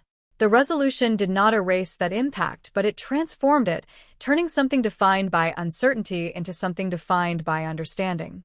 There were still moments when the past felt close, when the details of the case resurfaced with a clarity that made it feel immediate again. These moments were not disruptive, but they were significant, reminders that the story, while complete in one sense, continued to exist in another, carried forward by memory, by reflection, by the ongoing process of making sense of what had happened. In the end, what remained was not just the resolution of a crime, but a deeper awareness of how truth operates over time, how it can remain hidden, how it can reemerge, how it can reshape the way people understand both the past and the present. The case had moved from mystery to clarity, from silence to recognition, but its influence extended beyond that transition, continuing to shape perspectives, to inform understanding, to remind those who encountered it that even the longest-standing questions can, eventually, find their answers. And in that understanding, there was a quiet sense of continuity, a recognition that while this chapter had reached its conclusion, the broader story of seeking truth, of confronting uncertainty, of navigating the complexities of time and memory would continue, not just in this case, but in countless others, each one carrying its own weight, its own questions, its own potential for resolution. There is a moment in every long-buried case when the truth stops feeling like a discovery and starts feeling like something that had always been there, waiting, patient and unmoving, as if it understood that time itself would eventually bend in its favor. In this story, that moment did not arrive with the verdict, nor with the arrest, but in the quiet aftermath, when everything had already been exposed and there was nothing left to chase, nothing left to uncover. Only the weight of what had finally been revealed and the unsettling realization that it had existed all along, hidden within the ordinary. Because what lingered most was not just the crime, but the proximity of it, the uncomfortable closeness between what people believed their world to be and what it had actually contained. The idea that someone could move through the same streets, past the same houses, exist within the same routines without ever drawing suspicion created a kind of unease that no resolution could fully erase. It reshaped memory itself, turning familiar scenes into something else entirely, something layered, something that carried a second meaning beneath the surface. People began to revisit their own pasts in subtle ways, not out of fear, but out of a need to understand. They thought back to conversations, to fleeting encounters, to moments that had once seemed insignificant, searching for signs that had not been recognized at the time. Most found nothing, and yet the act of looking was enough to change the way those memories felt, enough to introduce a sense of complexity that had not been there before. It became clear that the case was not just about what had happened on a single night in 1998, but about everything that had followed, about the years in which the truth had remained hidden, about the lives that had continued forward without knowing what had been left unresolved behind them. That stretch of time, once defined by uncertainty, now took on a different meaning, becoming a period of quiet coexistence between the known and the unknown, between reality and perception. The phrase cold case no longer carried the same weight it once had. It was no longer a symbol of stagnation, but of endurance, of the idea that even when progress appears to stop, something continues beneath the surface. In this case, that continuation had been invisible, undetectable, until the moment when it could no longer remain that way. And when it surfaced, it did so with a force that redefined everything that had come before it. There were those who found a measure of comfort in that, in the idea that truth is not lost, that it does not disappear simply because it is not immediately visible. But there were also those who felt something else, something more difficult to articulate, a recognition that the same principle could apply in other ways, in other situations, that not everything hidden is waiting to be found, that some things remain concealed in ways that may never be fully understood. For the investigators who had carried the case across decades, there was a sense of finality, but also a lingering curiosity, a desire to understand not just the facts, but the deeper dynamics that had allowed those facts to remain obscured for so long.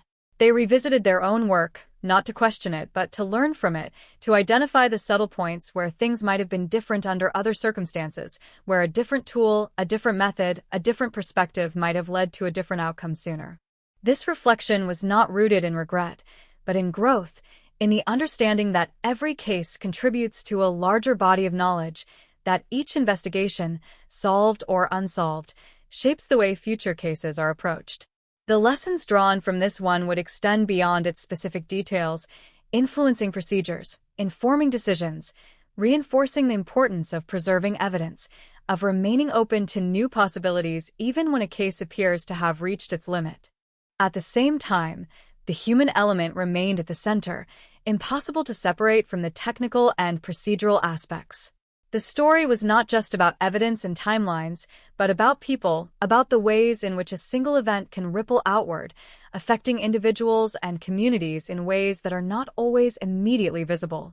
It was about loss, about persistence, about the quiet strength required to continue searching for answers in the face of uncertainty. As the years continued to pass, the intensity of those emotions began to settle into something more stable, something that could be carried without overwhelming. The case became part of a broader narrative, one that included not only the crime and its resolution, but the journey that had connected them, the long path that had led from one to the other. It was no longer just a point in time, but a continuum, a story that extended beyond its beginning and its end. There were moments when the case was revisited publicly, anniversaries that brought renewed attention, opportunities to reflect on what had been learned and what had changed. These moments were not driven by the same urgency that had once defined the investigation, but by a quieter intention, a desire to remember, to acknowledge, to ensure that the story remained part of a collective understanding.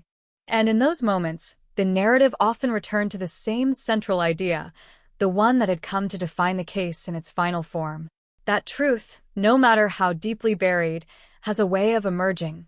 That time, while capable of obscuring, is also capable of revealing that the passage of years does not necessarily weaken the possibility of resolution, but can, in some cases, strengthen it. This idea carried a certain weight, a certain significance that extended beyond the specifics of the case. It spoke to something more universal, something about the nature of truth itself, about the way it interacts with time, about the way it persists even when it is not immediately accessible. It suggested that there's a continuity to these things, a thread that runs through events, connecting past and present in ways that are not always visible but are always present. And yet, even with that understanding, there remained an awareness that not every story will follow the same path, that not every case will find its resolution, that some questions will remain unanswered despite the best efforts of those who seek to answer them. This awareness did not diminish the significance of what had been achieved, but it added a layer of realism, a recognition of the complexity of the world in which these stories unfold. In the quiet spaces where the case now existed, beyond the headlines and the courtroom, beyond the investigation and the verdict, there was a sense of completion, but not of closure in the absolute sense. It was a completion that acknowledged the full scope of what had happened, that accepted the answers that had been found while also recognizing the impact that could not be undone. The story had moved through different phases, from shock to uncertainty, from persistence to discovery, from revelation to reflection. Each phase had its own intensity, its own challenges, its own meaning. And now, in its final form, it existed as something that could be understood in its entirety, something that could be looked at from a distance without losing its significance. But even at that distance, there was a presence, a quiet reminder of the night when everything changed, of the years that followed, of the moment when the truth finally emerged. It was not intrusive, not overwhelming, but it was there, steady and unchanging, a part of the story that would always remain. Because in the end, what defines a case like this is not just the resolution, but the journey, the way it moves through time, the way it shapes and is shaped by the people connected to it, the way it reveals something deeper about the nature of truth, of memory, of persistence. And that is something that does not fade, does not disappear, does not resolve itself in the same way that facts and evidence do. It remains, woven into the fabric of everything that followed, a quiet but enduring presence, a reminder that even in a world where answers can take decades to arrive, they are not beyond reach, and that when they do come, they bring with them not just resolution, but a deeper understanding of everything that came before. There is a final layer to stories like this, one that only becomes visible after everything else is settled, after the facts have been confirmed, the verdict delivered, and the public attention has drifted elsewhere. It is not a layer of evidence or testimony, but of quiet realization, the kind that emerges slowly, almost imperceptibly, shaping how people carry the story forward long after it has officially ended. In Ohio, that realization took root in the spaces where daily life continued uninterrupted on the surface, yet carried beneath it the subtle imprint of what had once unfolded in the dark. It revealed itself in small ways at first, in the pauses between conversations, in the way certain names or places were spoken with a slight shift in tone, in the unspoken understanding that this was not just a story that had happened, but a story that had changed something fundamental. The phrase "cold case solved" had once felt like a conclusion, a clean and definitive endpoint, but over time it began to feel more like a transition, a movement from one kind of awareness to another. Because what people came to understand was that resolution does not erase complexity, it does not simplify what has already been lived, it does not transform tragedy into something easily contained. Instead, it adds dimension, it deepens the narrative, it forces a confrontation with the full scope of what occurred, not just the moment of the crime, but the years that followed, the silence that surrounded it, the persistence that eventually brought it back into focus. In that sense, the case became something more than a singular event. It became a point of reference, a lens through which other experiences were viewed. It influenced how people interpreted news of other investigations, how they understood the passage of time in relation to justice, how they considered the possibility that answers might exist even when they are not immediately visible. It introduced a kind of patience into the way uncertainty was perceived, a recognition that absence of resolution is not the same as absence of truth. There was also a shift in how memory itself was treated. Before the resolution, memory had been fragile, uncertain, subject to doubt and reinterpretation. Afterward, it became anchored, connected to something concrete, something that could be verified and understood within a broader framework. This did not make it any less emotional, but it gave it a different kind of stability, a sense that what had been remembered, however incomplete, had been part of something real and significant. For those who had followed the case closely, there was a gradual process of letting go, not of the story itself, but of the need to constantly revisit it in search of answers. That need had been replaced by understanding, by a sense that the narrative, while still impactful, no longer required the same level of attention to remain meaningful. It could exist in the background, integrated into a larger sense of awareness, without losing its importance. And yet, even as this process unfolded, there were moments when the story returned with unexpected clarity, triggered by something small, a detail, a location, a passing mention that brought everything back into focus for a brief but intense moment. These moments were not disruptive, but they were powerful, reminders that the past does not disappear, it recedes, it waits, it resurfaces when something calls it forward again. In these moments, the emotional core of the case became most apparent, not in the details of the investigation or the specifics of the evidence, but in the simple recognition of what had been lost and what had been endured. It was a recognition that did not rely on words, that did not need to be explained, because it existed on a level that was immediately understood by those who had been touched by the story in any way. The broader impact of the case extended into areas that were not immediately obvious, influencing conversations about safety, about trust, about the assumptions people make about their surroundings. It did not create fear, but it introduced a layer of awareness, a sense that the world is more complex than it appears, that certainty is often constructed rather than inherent, that understanding requires both attention and openness to the possibility of what lies beneath the surface. For law enforcement and forensic science, the case became a marker of progress, a demonstration of how far methods had evolved and how those advancements could reshape outcomes. It reinforced the importance of revisiting old cases, of applying new techniques to existing evidence, of recognizing that the passage of time can change not only the context of a case, but the tools available to solve it. This perspective began to influence how cases were approached moving forward, encouraging a mindset that valued preservation, that emphasized the potential for future breakthroughs, that understood the long-term nature of certain investigations. It was not a guarantee of resolution, but it was a shift in possibility, a recognition that the boundaries of what can be known are not fixed, but continually expanding. At the same time, there was an understanding that technology, while powerful, is only part of the equation. It requires human engagement, human interpretation, human willingness to revisit what has already been examined and to see it with fresh eyes. The success of this case was not just a result of scientific advancement, but of the decision to apply that advancement, to reopen the file, to question what had once been considered final. This interplay between persistence and innovation became one of the defining aspects of the story. A reminder that resolution often depends on both, that progress is not linear, but accumulative, building over time until it reaches a point where something shifts and what was once hidden becomes visible. As the case settled into its place within a broader historical context, it began to take on a quieter significance, one that did not rely on dramatic retellings or sensational headlines. It became part of an ongoing narrative about justice, about the relationship between time and truth, about the ways in which human effort can intersect with technological progress to produce outcomes that once seemed impossible. It is this element that gives the story its lasting impact, that ensures it continues to resonate even after the details have been absorbed and understood. It is what transforms the case from a series of events into something more enduring, something that carries meaning beyond its immediate context, something that remains relevant even as time continues to move forward.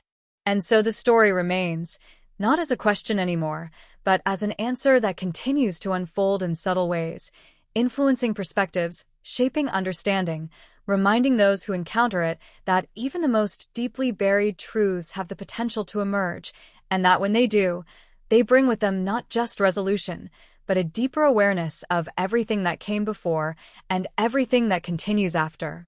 There is something almost unsettling about the way a case like this continues to exist even after every official step has been completed, as if the conclusion itself is not an ending but a transformation, shifting the story from something that demands answers into something that demands reflection. In the months and years that followed, that reflection did not fade. It evolved, becoming quieter, more internal, less visible but no less powerful, settling into the minds of those who carried it as part of their understanding of how the world works. It began with a simple realization that spread gradually through conversations and private thoughts, the idea that time does not operate in a straight line when it comes to truth, that it bends and stretches, conceals and reveals, creating moments where the past feels distant and others where it feels immediate again. In this case, the distance of nearly 3 decades had not diminished the impact, it had intensified it, adding layers of meaning that could only exist because of the time that had passed. People found themselves thinking about the years in between, the long stretch of ordinary life that had unfolded while the truth remained hidden. They thought about the routines that had continued uninterrupted, the events that had come and gone, the sense of normalcy that had existed alongside something unresolved. That juxtaposition became one of the most striking aspects of the story, the idea that two realities can coexist, one visible and one concealed, until something forces them to converge. This convergence, when it finally occurred, did not erase the years that had come before it. It redefined them. It cast a different light on everything that had happened in that time, turning what had once been a period of uncertainty into a period of hidden knowledge, a span of years where the answer had existed but had not yet been recognized. That shift in perspective changed the way people understood not just the case, but the nature of knowledge itself, the idea that what is known and what is true are not always the same thing. There was also a growing awareness of how easily assumptions can take root, how quickly patterns can be accepted without being fully examined, how the absence of clear evidence can lead to conclusions that feel stable but are ultimately incomplete. The case became a reminder of the importance of questioning, of remaining open to possibilities that may not fit within initial expectations, of recognizing that certainty can sometimes be more fragile than it appears. For those who had followed the investigation closely, There was a sense of continuity that extended beyond the resolution, a feeling that the case was still part of an ongoing process of understanding. It was no longer about finding answers, but about integrating those answers into a broader perspective, about considering what they revealed about human behavior, about systems of investigation, about the relationship between time and truth. This process was not immediate. It unfolded gradually, shaped by individual experiences, by personal reflections, by the ways in which each person connected with the story. Some approached it analytically, focusing on the details, the methods, the progression of the investigation. Others approached it emotionally, reflecting on the impact, the loss, the endurance of those who had waited for answers. Both perspectives were valid. Both contributed to a fuller understanding of what the case represented. In the broader context, the case began to take on a kind of symbolic significance, representing not just a single event, but a set of ideas about persistence, about the evolution of knowledge, about the capacity for resolution even in the face of long-standing uncertainty. It became a point of reference in discussions about other cases, about the potential for breakthroughs, about the importance of maintaining hope even when the path forward is unclear. At the same time, there was an acknowledgement of the limits of this symbolism, a recognition that not every case will follow the same trajectory, that not every story will reach the same kind of conclusion. This awareness did not diminish the importance of what had been achieved, but it grounded it, placing it within a realistic framework that recognized both the possibilities and the constraints inherent in such investigations. There were moments when the case was revisited in a more formal sense, when its details were analyzed and presented as part of a larger narrative about advancements in forensic science, about the role of DNA in modern investigations, about the ways in which technology has reshaped the landscape of criminal justice. In these contexts, the case served as an example, a demonstration of what can be accomplished when new methods are applied to old evidence. But even in these more structured retellings, the human element remained central, impossible to separate from the technical aspects. The story was not just about how the case was solved, but about why it mattered, about the lives that had been affected, about the years that had been shaped by the absence of answers. This element ensured that the case retained its emotional resonance, that it continued to be more than just an example or a data point. As time moved forward, the intensity of the case's presence began to shift, becoming less immediate but more integrated, less dominant but more enduring. It was no longer something that demanded attention, but something that existed as part of a larger understanding, a reference point that could be drawn upon when considering other situations, other questions, other uncertainties. And yet, even in this more settled state, there was a sense that the case had not fully concluded in the way that a simple narrative might suggest. There were still questions, not about the central facts, but about the broader implications, about what it meant for a truth to remain hidden for so long, about how that reality should influence the way people approach similar situations in the future. These questions did not have clear answers, and perhaps they were not meant to. They existed as part of the ongoing process of reflection, as part of the way the case continued to live beyond its resolution. They ensured that the story remained dynamic, that it continued to provoke thought, to encourage consideration, to contribute to a deeper understanding of the complexities involved. In the end, what remained was not just a solved case, but a layered narrative, one that encompassed not only the events of a single night, but the years that followed, the evolution of investigation, the persistence of truth, and the impact of time on all of these elements. It was a narrative that could not be reduced to a single moment or a single outcome, because it existed across multiple dimensions, each one contributing to its overall meaning. And in that layered existence, there was a kind of quiet power, a recognition that stories like this do not simply end. They transform, they continue in different forms, influencing how people think, how they understand, how they interpret the world around them. The case had been solved, the answers had been found, but the story itself remained, not as a question, but as a presence, something that would continue to exist, to resonate, to shape perspectives long after the final chapter had been written. The story refuses to rest, even now, long after the headlines have faded and the courtroom doors have closed, because some cases do not end when the truth is revealed. They deepen, they echo, they stretch into the spaces people thought were already settled, reshaping memory itself. What once felt like a clean line between past and present begins to blur, and the Ohio 1998 cold case, once buried under years of silence, now lingers in a different way, not as a mystery, but as something far more unsettling, a reminder that the truth can exist in plain sight and still remain unseen. There is a particular kind of unease that follows a resolution like this, not relief exactly, but a quiet disturbance that settles in after the shock wears off, when people begin to revisit everything they thought they understood. Neighbors recall familiar faces with a new sense of distance. Old conversations take on different meanings, and ordinary moments from decades ago begin to feel like fragments of something incomplete, something that had always been there but had never been recognized for what it truly was. In the days that followed the breakthrough, the case returned to the public eye with an intensity that mirrored its original impact, but this time the narrative was different. It was no longer about searching, about uncertainty, about the unanswered question of what happened. It was about recognition, about the chilling realization that the answer had existed all along, embedded within the fabric of everyday life, unnoticed, unquestioned, accepted. That shift from mystery to revelation created a different kind of tension, one that did not dissipate easily.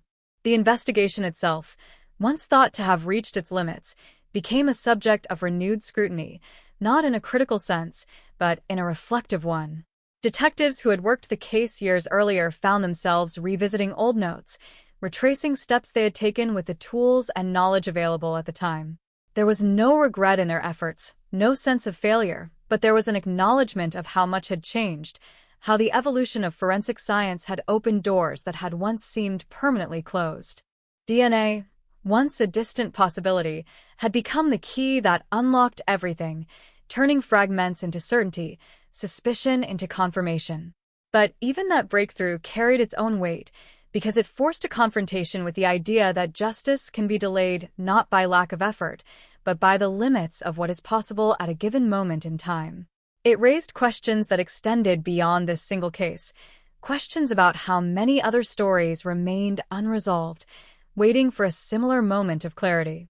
For the community, the emotional impact unfolded in waves, not all at once but gradually, as the reality of the resolution settled in.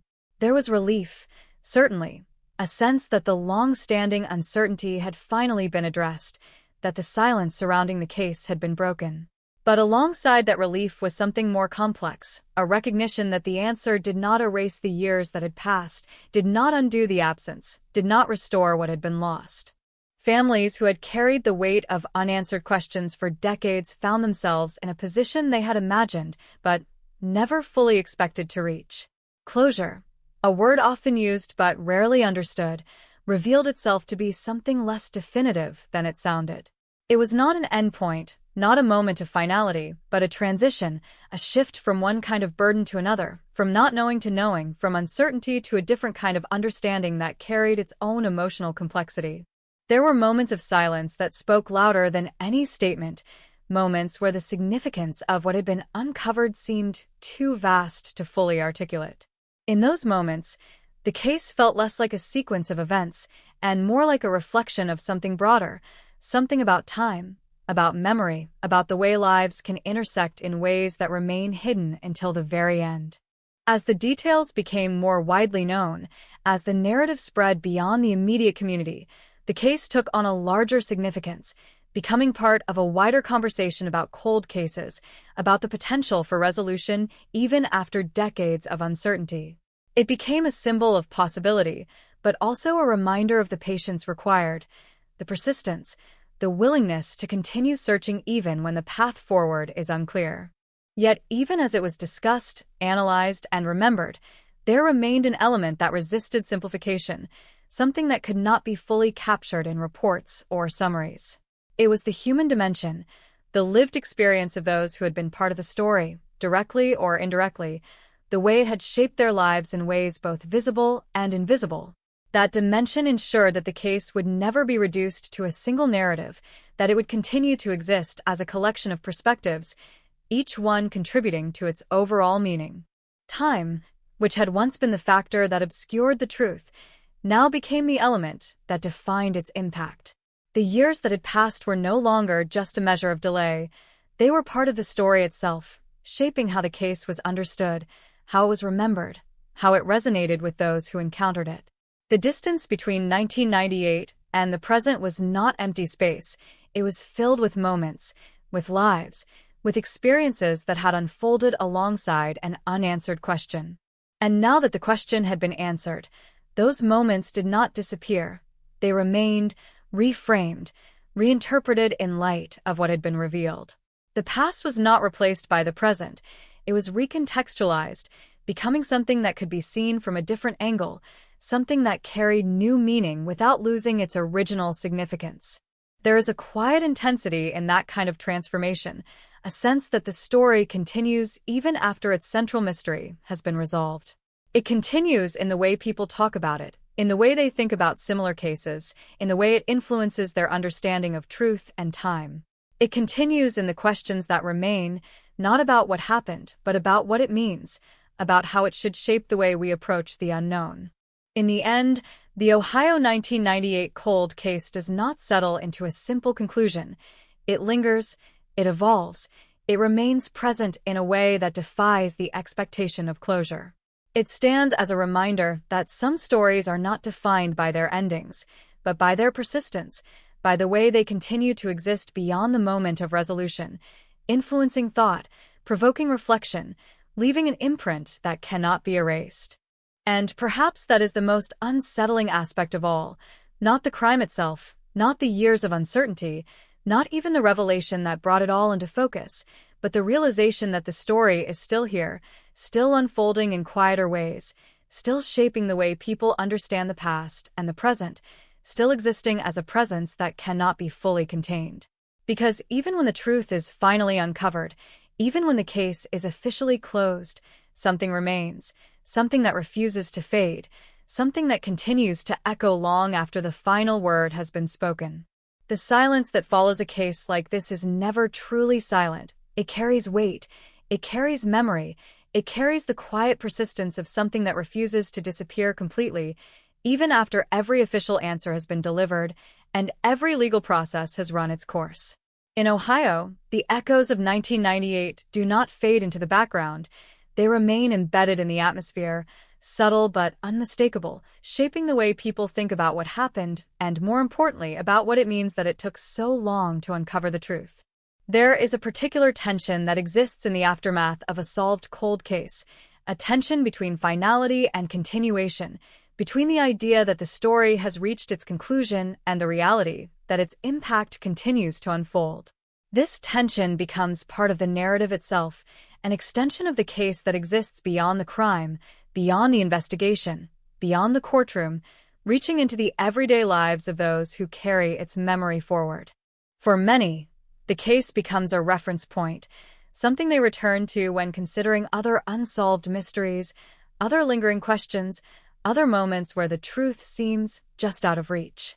It stands as evidence that time does not necessarily erase possibility, that answers can emerge even after decades of uncertainty, but it also serves as a reminder that those answers often arrive with complexities that cannot be easily resolved. In conversations, in quiet reflections, in the way stories are passed from one person to another, the details of the case take on a life of their own. They are not repeated exactly as they were originally presented. They shift. They adapt. They are interpreted through different perspectives, different emotions, different understandings. This process does not distort the truth. It deepens it, adding layers of meaning that extend beyond the factual framework of the case.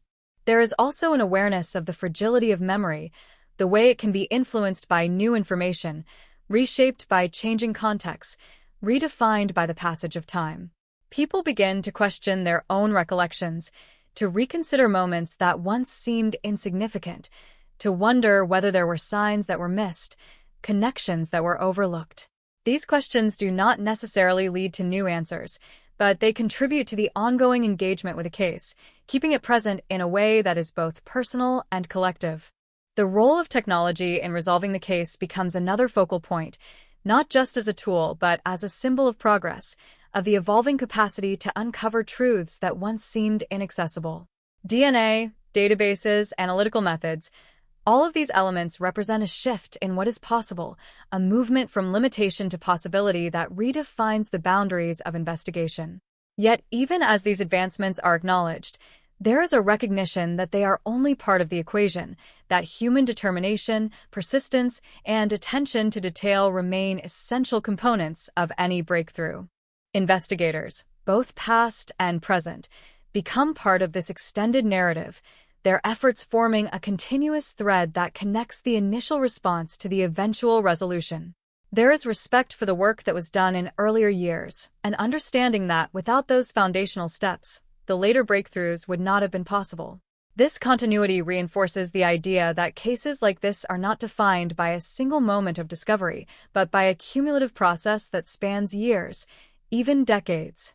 At the same time, the case prompts broader reflections on justice, on what it means to achieve it, on whether it can ever fully compensate for the time that has been lost.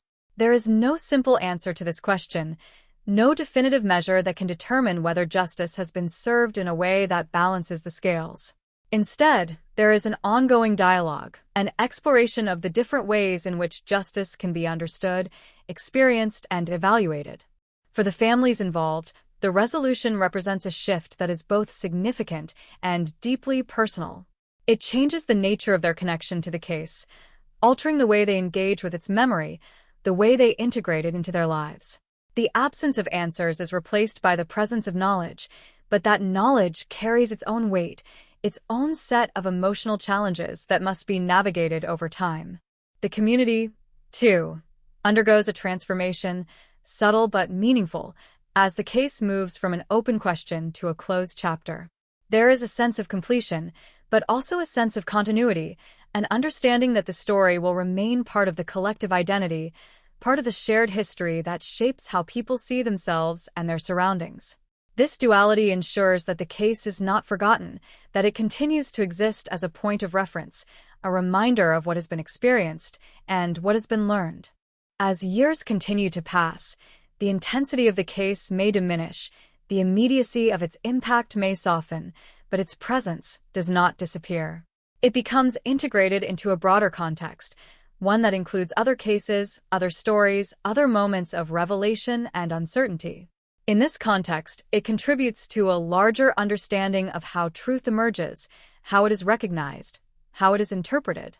There is something enduring about that contribution, something that extends beyond the specifics of the case itself. It lies in the way the story continues to provoke thought, to encourage reflection, to challenge assumptions about time, about memory, about the nature of truth. It lies in the recognition that even when a case is solved, even when the central question has been answered, the implications of that answer continue to unfold. And so the story remains, not as an unresolved mystery, but as an evolving narrative, one that continues to exist in the minds of those who engage with it, one that continues to shape perspectives, to influence understanding, to resonate in ways that cannot be easily defined or contained. It is a story that has moved beyond its original boundaries, beyond the specifics of what happened in 1998, into a space where it serves as both a reminder and a reflection. In that space, the case takes on a different kind of significance, one that is not tied to the urgency of investigation or the finality of resolution, but to the ongoing process of making sense of what it represents. It becomes a part of how people think about the past, about the present, about the possibilities that exist between them. It becomes a quiet presence, steady and persistent, a reminder that some stories do not end when the answers are found. They continue in the way they shape understanding, in the way they linger, in the way they echo. And in that echo, there is something both unsettling and profound, a recognition that truth, once revealed, does not simply settle into place. It moves, it expands, it influences everything around it. The Ohio 1998 cold case, now solved, now understood in ways that were once impossible, continues to exist not just as a record of what happened, but as a living narrative, one that endures, one that resonates, one that refuses to be confined to the past. In the end, what lingers is not the moment the truth was uncovered, not the precise instant when the long-buried evidence aligned and a name finally surfaced, but the quiet aftermath that follows, the slow settling of reality into the spaces once occupied by uncertainty. The Ohio 1998 cold case, once defined by absence, by questions that circled endlessly without resolution, now exists in a different form, complete in fact but unfinished in feeling, its presence woven into the consciousness of those who encountered it, directly or from a distance. There is a stillness that comes after the noise fades, after the headlines stop repeating themselves, after the cameras turn away and the official statements are no longer being issued. In that stillness, the story does not disappear. It becomes internal, absorbed into thought, into memory, into the subtle ways people interpret the world around them.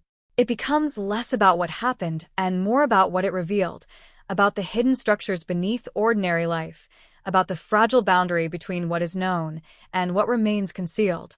For those who look back on it now, the case feels less like a sequence of events and more like a slow unfolding, a process that stretched across decades, gathering meaning with each passing year. The delay was not empty time. It was a period filled with lives being lived, with routines established and maintained, with moments of joy and loss that existed alongside an unresolved truth. That coexistence creates a kind of dissonance, a recognition that life does not pause for unanswered questions, that it continues forward even when something significant remains incomplete. When the answer finally emerged, it did not erase that dissonance, it highlighted it. It forced a confrontation with the idea that truth can be present without being recognized, that it can exist quietly, waiting for the conditions that will allow it to be seen clearly. This realization carries a certain weight, a subtle but persistent awareness that there may be other truths, in other places, that remain hidden in the same way, not because they are unreachable, but because they have not yet been revealed. The case also leaves behind a sense of altered perspective, a shift in how people understand time itself. It challenges the notion that the past is fixed and distant, showing instead that it can re-enter the present with unexpected force, reshaping narratives, redefining memories, changing the way events are understood long after they have occurred. This fluidity of time becomes one of the most enduring aspects of the story, a reminder that the boundaries between past and present are more permeable than they often appear. In the community, this shift manifests in quiet ways, in conversations that reference the case not as something current, but as something formative, something that has influenced how people think about safety, about trust, about the unseen elements of their environment. It becomes part of a shared awareness, a collective understanding that is rarely spoken aloud but is nonetheless present, shaping perceptions in subtle but meaningful ways. For those more closely connected to the case, the impact is more personal, more immediate, more difficult to define. The transition from not knowing to knowing is not a simple one. It involves a reorientation of memory, a reconsideration of the past in light of new information. Moments that once felt ambiguous become clearer, but that clarity can bring its own challenges, its own emotional complexities that must be processed over time. There is also the lingering question of what justice means in this context, a question that does not have a single answer. The resolution of the case provides a form of accountability, a recognition of responsibility that had long been absent, but it does not restore what was lost. It does not undo the years that were shaped by uncertainty. Instead, it offers a different kind of balance, one that acknowledges the truth while also recognizing the limitations of what that truth can achieve.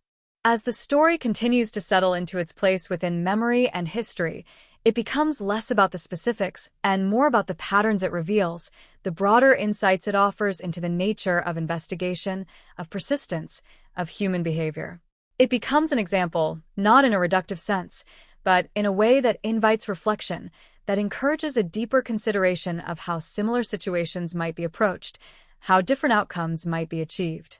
Yet, even as it takes on this broader significance, the case retains its individuality, its unique set of circumstances, its specific details that cannot be fully generalized or replicated.